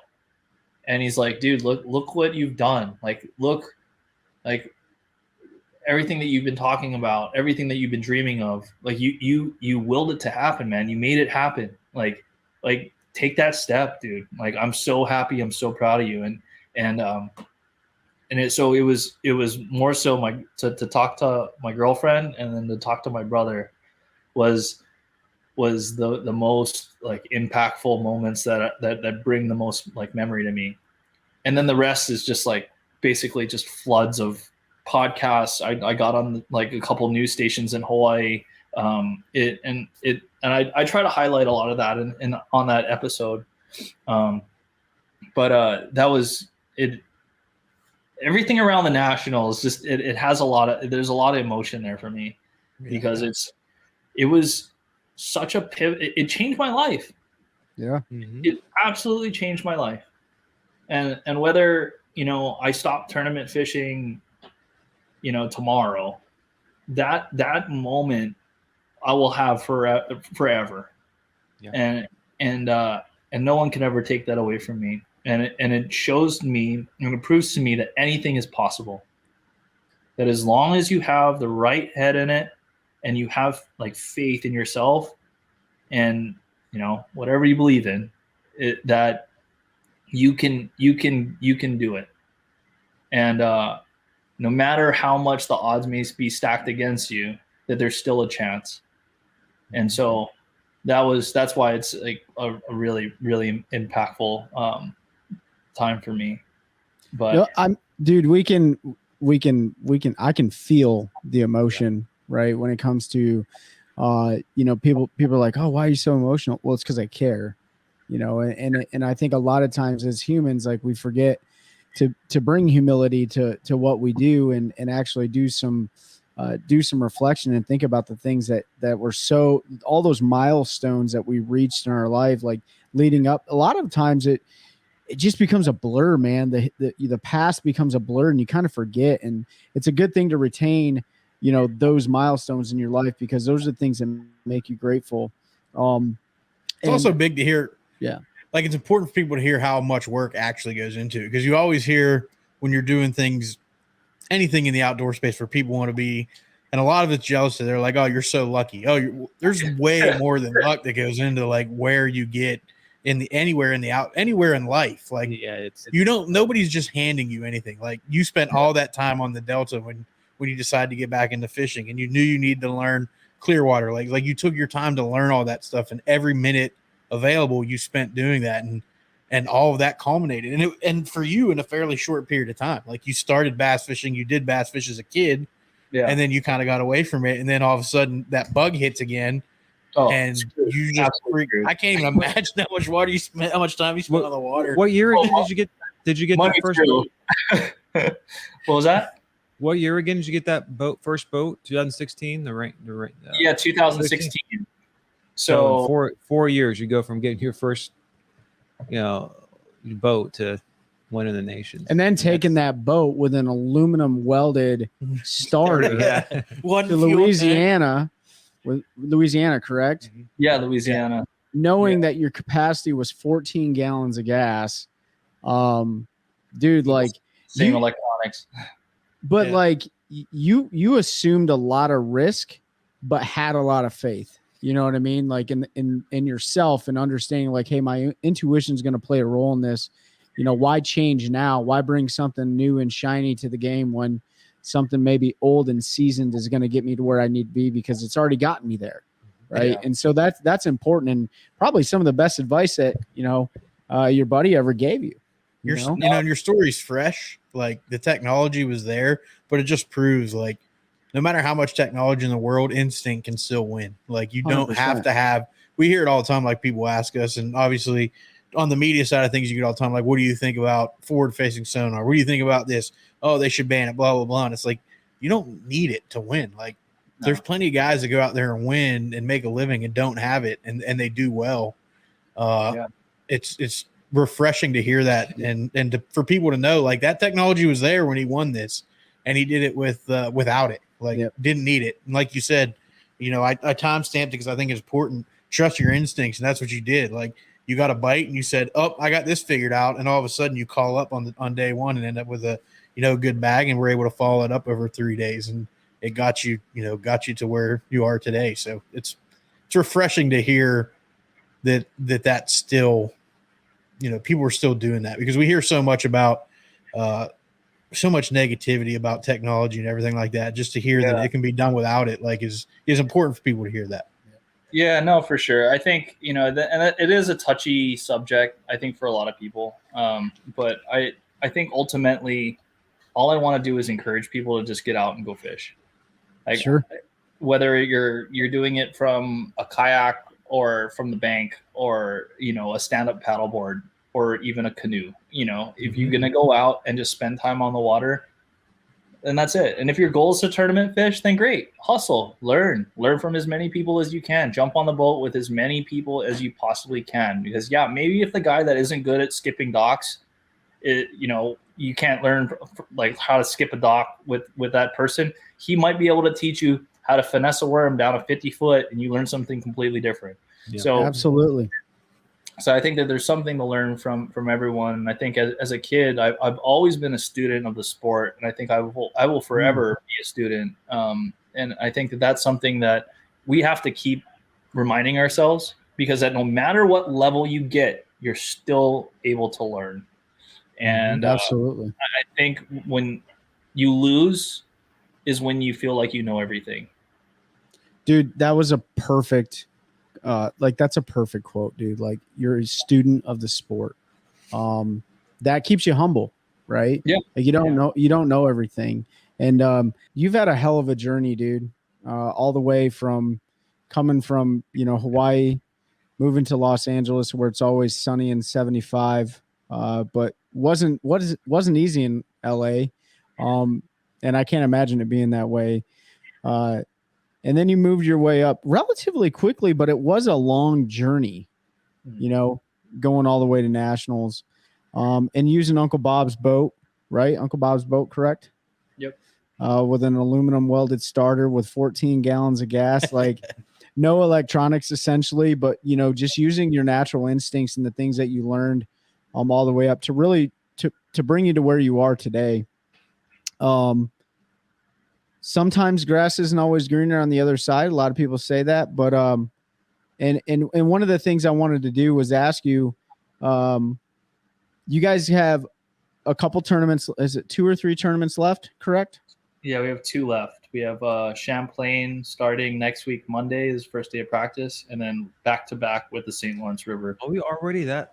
Yeah. We're already that far in August. Yeah. Dude, it's kind of like Maddie said, like practice and then tournament starts. It's all like lumped up in one, you know, and COVID really affected. It's still affecting, right? There's still secondary effects of COVID. It really threw off a lot of people for a long period of time, and it still is. But you had trials and tribulations through the COVID era, and you lost a lot of critical people in your life, a lot of key important people in your life, and that's kind of like what I said earlier. You know, tragedy created opportunity for you, and man, you've had one hell of a journey, and we want to talk about the last 2 years of your Elite Series, but we want to do it at the end of your last event. Do you think that'd be possible? Yeah, we get you to come back on. We get you to come back on. Yeah. Because I know we're probably like making this a little bit of a lengthy one. No. That's not why. But what we wanted to dive into that, but the conversation's been so great, as the journey has continued. So it kind of gives us an opportunity to talk about, 24, I guess you'd call it 24 solid months on the Bassmaster Elite Series. Talk about your classic, like fishing that, all of that. I think would be good to, because I don't want to try to cram it all into for sure. End of this, you know what I mean? Because, I dude, think honestly, cool. we could. You guys are so chill, man. I could see like talking to you guys for a few more hours. So we could definitely do that. I'd love to do that. I think I'll probably be back in Hawaii when we do it. Okay, that's cool. So that's awesome. I might have to be in an Aloha shirt too. I mean, if we push it out to November, I'll do a puddle jump over and do it live with them. Dude, I got some really good friends that I'd like you to meet when you get back home too, if they're on the same island and stuff. But I do want to ask, right? We had a very, very serious journey conversation and stuff. Dude, who did you get to work with in LA? Oh god.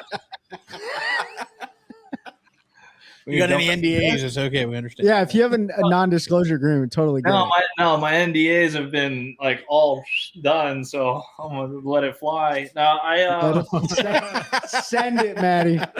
Send it, full send. I mean a lot, dude. Everyone from like, like the Rock, Kevin Hart, Bieber, David Spade. Reese Witherspoon, Anne Hathaway, and that's just like Cardi B, like Megan Thee Stallion before she it just and a lot. I've shot Ariana Grande basically naked. I've done a lot. So did you go to school? You went to school for all that, right? So I went to film school and then I dropped out of film school. Okay. And then I fell into the photo world, started assisting, worked my way up from a fourth assistant all the way to a first, became a lighting director, and then started shooting my own campaigns as a photographer, and then just only lighting for high-end commercial clients. So I lit 3 or 4 seasons of Lip Sync Battle. I remember that show. Yeah. I love that. Remember like the intro with like Jimmy Fallon like doing a spin kick and all it was all, it's like all GIFs, like stop animation. We shot all that.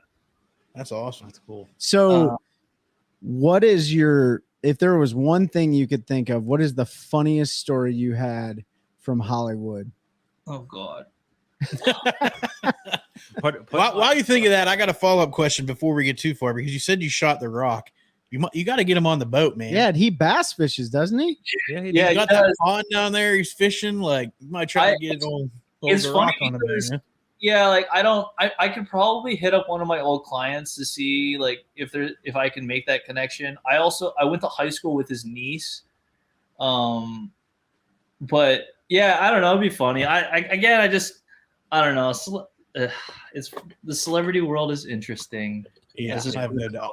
I used to be David Beckham, like David Beckham's family's surf coach. Oh, okay. So I did like celebrity surf coaching for a bit, and then I don't know. That would be fun though. I mean, it would be a good time. I think, yeah. Oh man, there's Dude, a lot. Well, while you're thinking about it, and you don't have to say it now, Yeah. but you went from doing photography in LA with celebrities Glitz and glam. to now you're the one that's getting the pictures taken. You're the one that's standing on the stage. Does it feel the same? Do you think that your position feels the same as their celebrity world? Well, it's interesting, right? Because then I moved to LA because I was in the entertainment industry. You know, like I was on national television. I used to be the voice of Pizza Hut and Taco Bell in Hawaii. You know, I used to do theater as a kid. I played saxophone in front of thousands of people. Like I'm not. It's not like I'm not used to being in front of the camera, in front of people. But when I went to Hollywood, I learned to I had to humble myself. One, I had to be completely crushed, right? Because that was a huge learning experience, because when I was in Hawaii, I was this big fish in a small pond. Like I thought that, you know, you just like, as like a young 20 something year old, you just think, one, you're invincible, two, that you're the shit. And like everything else is like, it's just, and so I needed to move to LA to get completely crushed. And it's either you get crushed and then you run back home with your tail between your legs, or you get crushed and you regrow into this new being, which is just more humble, and you've now learned. And so I have learned now that, like, what are the things about celebrities and things that I enjoyed when working with few of them, and then the other certain celebrities that I worked with that I was like, you're a huge steaming pile of crap that I wish that didn't exist. Yeah.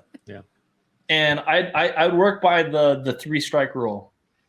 And if a celebrity was trashed to me 3 times, that was 3 different days that they had a perfectly fine opportunity, but to be able to show me that they weren't a trash human at the core.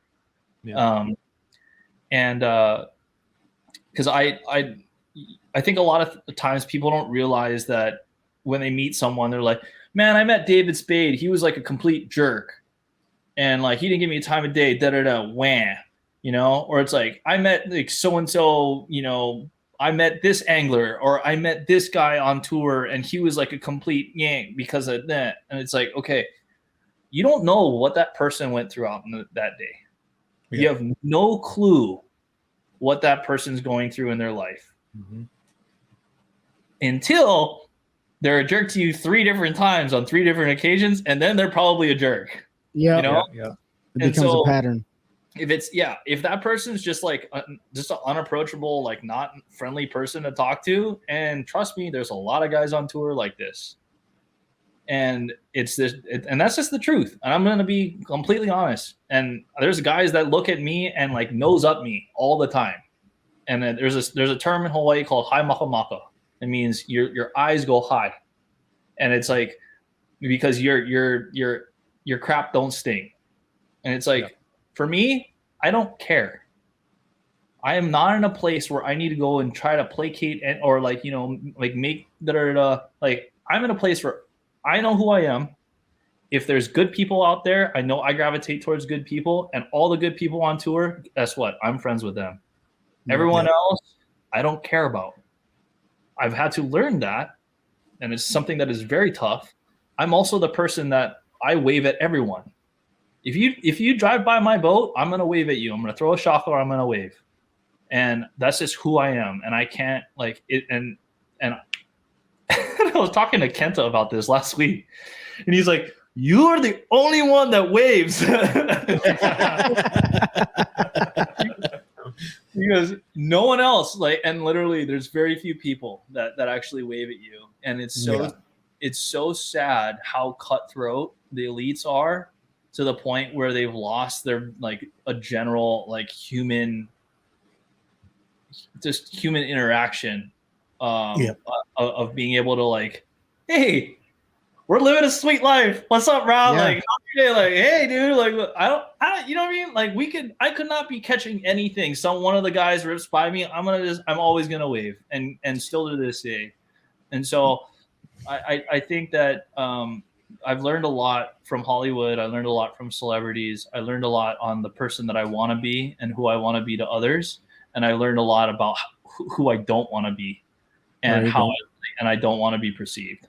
So I think that's a great message to the, to our youth that are watching these YouTube videos, are watching these lives, are, scrolling through social media. You don't have to emulate someone else to be successful. And I think that is one of the biggest concerns that I have. And this is going, I don't want to go off in this tangent, but the bottom line is you have surrounded yourself from your story, from starting all the way to where you're at, with really good people. Of course there's jerks along the way. But those are the people that matter. That's being a good steward of the profession, because at the end of the day, you are in the entertainment industry. Yeah, you're a fierce competitor, but you are also someone's role model, whether you know it or not. You are a figurehead at the national level of top competitive bass fishing. And so to be a good steward of the profession, you should conduct yourself in a way that is human and shows sympathy and empathy and all that stuff. So, it's everyone's different though. We're all cut from that different cloth. You know what I mean? I think what's great, Maddie, and getting to talk to you and know you a little bit here over the last couple hours, like I've been around the outdoor industry and around enough folks, from Bill Jordan and all those big guys on the hunting side of things to guys on the fishing side, KVD and Jimmy Houston, and getting to see all those legends and people. And there is a very, very, there's people that put that facade on when they're on the stage, and they're talking to the people. Yeah. And then they go to the show, and everybody that walks up to them, it's like it's a chore to have to say hi or shake a hand or sign a little kid's hat. Just talking to you, like you're definitely you're not one of those guys. Like you're going to be who you are. You're going to be how you were raised. And I don't think there's enough of that in professional fishing as a whole, or fishing as a whole at any level. Fact. People just aren't courteous. They aren't kind. They're mean to each other on the water. Their social media is the worst thing in the world. Like, I hate it. I wish it wasn't around. And I think that has some impact when you talk about how anglers are to one another. Like, I think there's some impact from the way social media is, because it's almost like you post an informational video or something, and immediately you feel like you're on the defensive because somebody's coming in telling you what an idiot you are. You're tying the wrong knot, or why are you using that line? Why did you have the camera at that angle? Like, so it's like social media has groomed people to almost put other people off, because it's like they're expecting some type of negative interaction. It's just easier to not interact. And that's not, when you actually open up and talk to people, like that's not really how it is. The last thing I'll say on this is, I don't care what you could be 104th. It doesn't mean that the first place person is the one I want to drink a beer with. You know what I mean? It doesn't mean that. So that cool. Carries no weight, man. Yeah. No, I appreciate that, guys. I think for me, like I said earlier, and I think I even said in our pre-call, was like, I grew up in a place where respect is something that it's everything, right?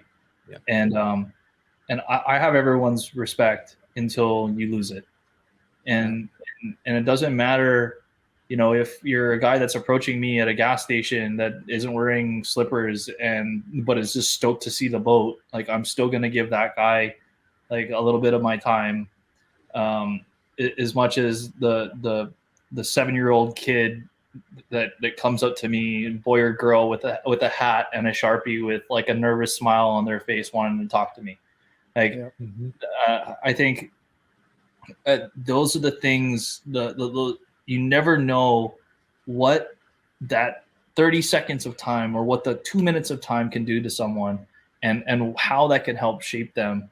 And I mentioned at the beginning of the podcast, like, whether or not I'm tournament fishing was like definitely a dream of mine to accomplish, but something that I've always wanted to do my entire life, ever since I was a little kid, was have my own fishing show. And it's a culmination of 1, being an entertainer, 2, being an outdoorsman, and 3, now having the experience behind my back. I think I can be able to fulfill that dream, hopefully, and to be able to encourage people to just to be outside, spend time with their loved ones, and then also be able to enjoy the outdoors and learn something, right? And to learn something from everyone, because there's something that we can learn from the guy that's living in a shack down in like the bayou in Louisiana to someone who's like fishing for perch in Italy. You know, there's something to learn from someone, and there's, no matter what, there's a thread that runs through all of our veins that's consistent, is we all love the sport, and we are obsessed with it.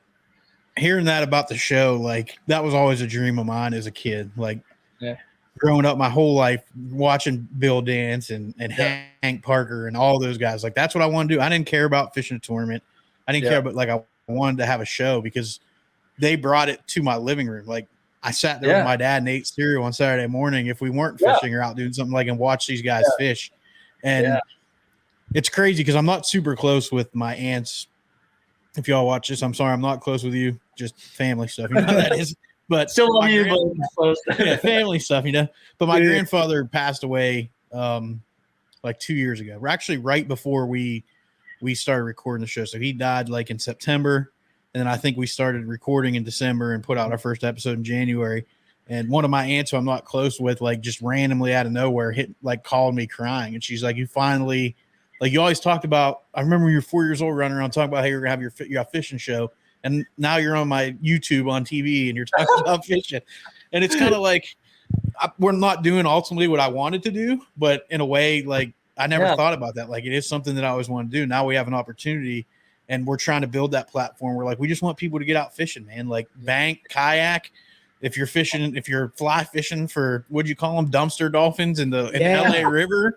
Or, you know, you have $150,000 bass boat and you're screaming down the lake. Like we want everybody to be able to go out and enjoy it and to learn and to be open and share information, because like you said, everybody's constantly learning. We're not all born with the knowledge of knowing everything.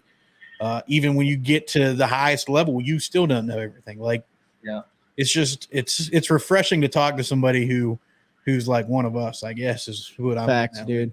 Like you define, like the person you are goes with the saying that we talked about, and Pete said it. Like we're trying to create a culture of anglers helping anglers one cast at a time.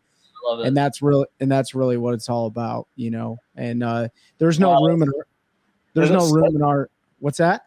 Sorry, dude. That's crazy that you said that.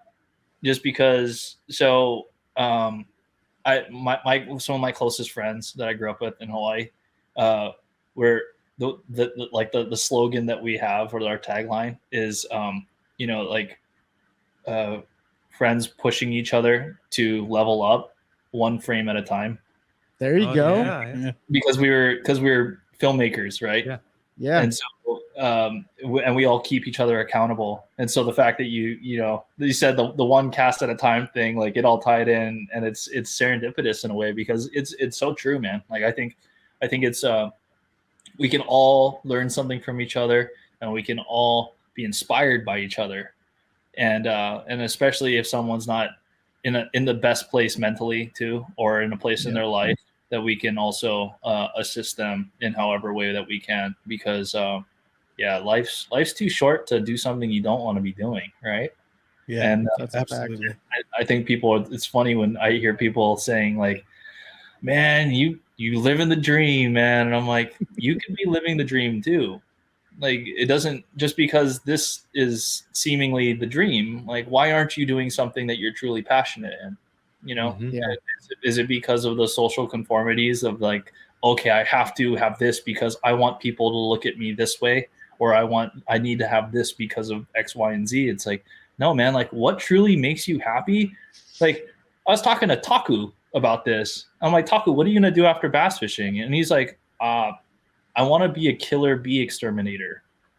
What? Yeah. Oh. True story. Interesting. Yeah. Well, they got a lot. He's talking about back in Japan, right? Yeah, a bunch of killer bees in Japan. Like Dude, that's they what got some giant ones over there. Yeah. They get those big murder hornets. Yeah. There's like the actual murder hornet is in Japan, but it's like something like, I'm like, you know what? And who am I to say that that's something that's silly? I'm like, No, Taku, dude. you go out there and slay as many killer bees as you can, my guy. It's actually a pretty badass gig if you think about it. Yeah, and so You're like because a you're helping- professional murderer. I hope they have a flamethrower. Yeah, Yeah. Yeah. Can you imagine Taku with a flamethrower just out there smoking killer bees? Now I want to Dude, record like, that. Taku's the guy that will be out like casting at hornets' nests when we're out in the Like- I hope he has like 15 EpiPens. Yeah. like whenever I see a hornet, like a bee's nest or like a hive or something, I always like film it, and I'm like, "Hey, Taku," and I said, but like in all seriousness, man, like it doesn't matter what you like, what would make you happy. At the end of the day, it's yourself, and it's not about making other, but and other times like maybe it is your purpose or what you want to do is make other people happy or encourage other people to do certain things. Then there's also nothing wrong with that too, right? So I think it's cool. Like your dreams, you talk about chase them, and like your dreams can change. Like you dreamed about being a filmmaker, then you got the bass bug, and you chased that pipe dream. Like, no, I want to do this, and you went and did it. And now it's like, if this doesn't work out, my dream still remains of doing this TV show. And I've watched your newer stuff on YouTube. I need to go back and watch the Nation stuff because that sounds awesome. But you put together a high quality film, and it looks good. It's shot good. It's you obviously know what you're doing. So looking forward to if it goes that way, like tuning in with maybe my kids someday and watching Matty Wong and be like, I talked to that dude on a podcast one time. We actually virtually drank a beer together. Yeah. No, I mean, obviously I want to have a beer with you guys in person. I would love to do this again. I definitely really enjoyed talking with you guys.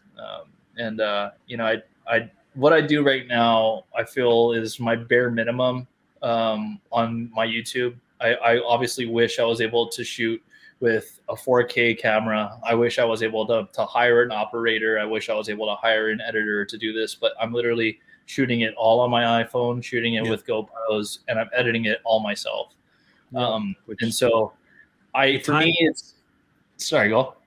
Oh, I was going to say the time commitment to go that on top of all your fishing and preparation. I mean, I've done a few YouTube videos, and I'm no film school dropout. Like I have like no expertise of that. And so like, it obviously takes me a long time, but I know folks who do editing for different project stuff and they're way faster, but like it's time consuming. Like, and you're adding that.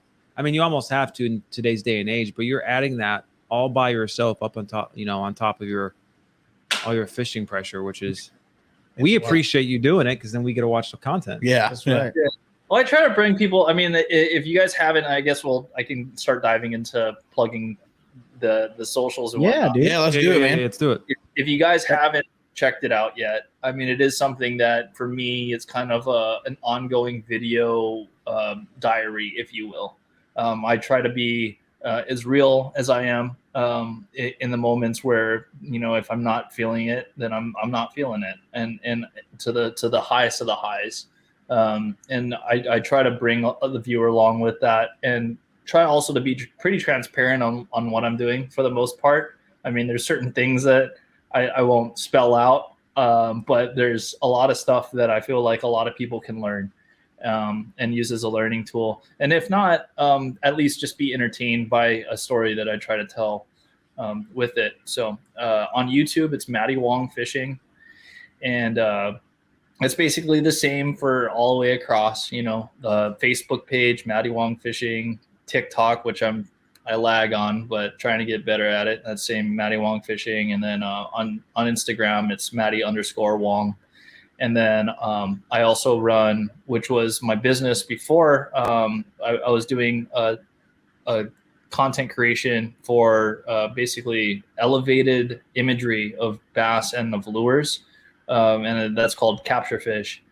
And so that was actually how my relationship with Megabass started back in 2018.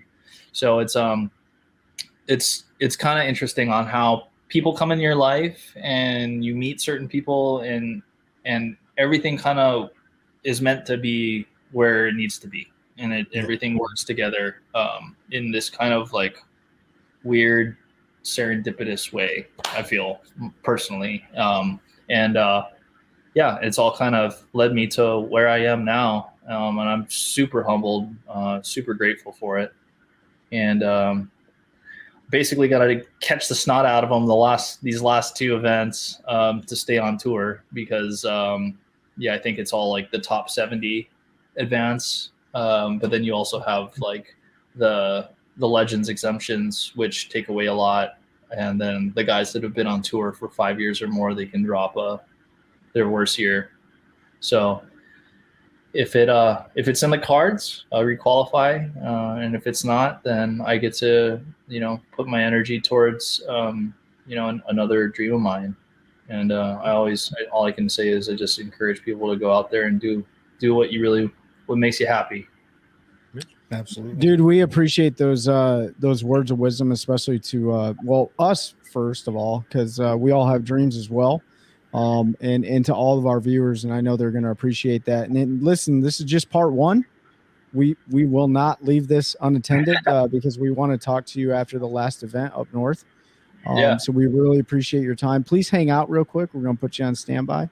For sure. And we'll have a conversation after that. So real quick before I do that, you want to plug sponsors? Because I know you can't do it on your own, self-funded. I want to make sure you get a chance to shout all of them out. No, thank you, man. No, I really appreciate that. I mean, for one of the first texts that I got after I won nationals was from Megabass, and I literally got a text saying, "When the dust settles, we're in your corner." So I really, really appreciate Megabass and the support that they've given me, and just the ability to be able to fish some of the most finest products that are available on the market. And I say that with 100% full confidence, that from their rods down to their baits. I mean, everyone knows their jerk bait, but like being able to fish all their rods the past 2 years, I feel certain things now that I wasn't able to pick up on before. And so huge shout out to Megabass. Other companies that I'll go down. We got American Bait Works is another incredible sponsor of mine, and they're the guys that do bait fuel and freedom jigs. So a huge shout out to American Bait Works. Yeti, they've been a huge support to me as well, and their product speaks for themselves. Olukai, which is an incredible footwear brand. The slippers. I call them slippers. Everyone calls them flip flops, but that's what I grew up with. In Hawaii, we call them slippers. It's your slippers. So they make the best slippers in the world. So huge shout out to Olukai. Sims, honestly, I think they're the best in the industry. Their performance outerwear is second to none. So huge shout out to Sims for their support. Gamakatsu and Sunline, just again, like I've been a fan of their brand for a really long time, and so I was actually Sunline's first rep in Hawaii when I was 19. That's awesome. So it's kind of funny on how it all kind of came full circle there. The hookup tackle, Ben and the crew out in Arizona, those guys are incredible. Probably the biggest selection of JDM and Japanese baits that you can buy. Also, they have the largest selection of Megabass stuff out of any distributor in the States. Powerhouse Lithium, the crew, RJ and Bob over there, they're a small team, but they make an incredible product. And I think what they're able to do with being the first to be able to offer a lifetime warranty on a lithium battery is pretty awesome. And I also got a bunch of codes that you guys can go and check out on the YouTube that will give you kind of like perks for a bunch of these things as well. Electric sunglasses is another one. My eyes don't fatigue. I always wear them. They're super light and they're incredibly great when it comes to sun protection on the side of your eyes. So a huge shout out to Electric.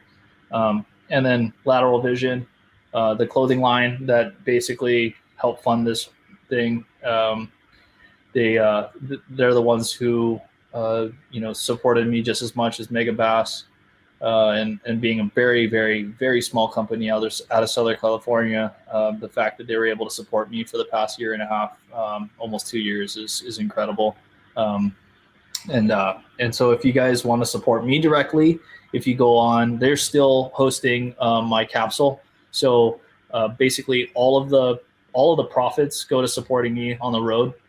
So if you go to lateralvisionbrand.com and then you just type in Matty Wong, you'll see a whole collection of clothing that I helped design with them. And it literally directly affects me and helps put gas in my truck and boat and food on my table. So that means a lot.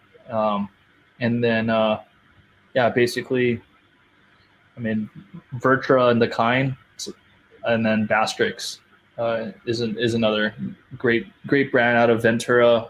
Brian, the owner over there at Bastrix, has worked with me to make my own custom colors. So huge shout out to Brian. He's the man. And the Kind and Vertra being a local surf brand originally, now based out of California. It's just kind of an interesting synergy on being able to partner with brands that I've been a fan of ever since I was a little kid.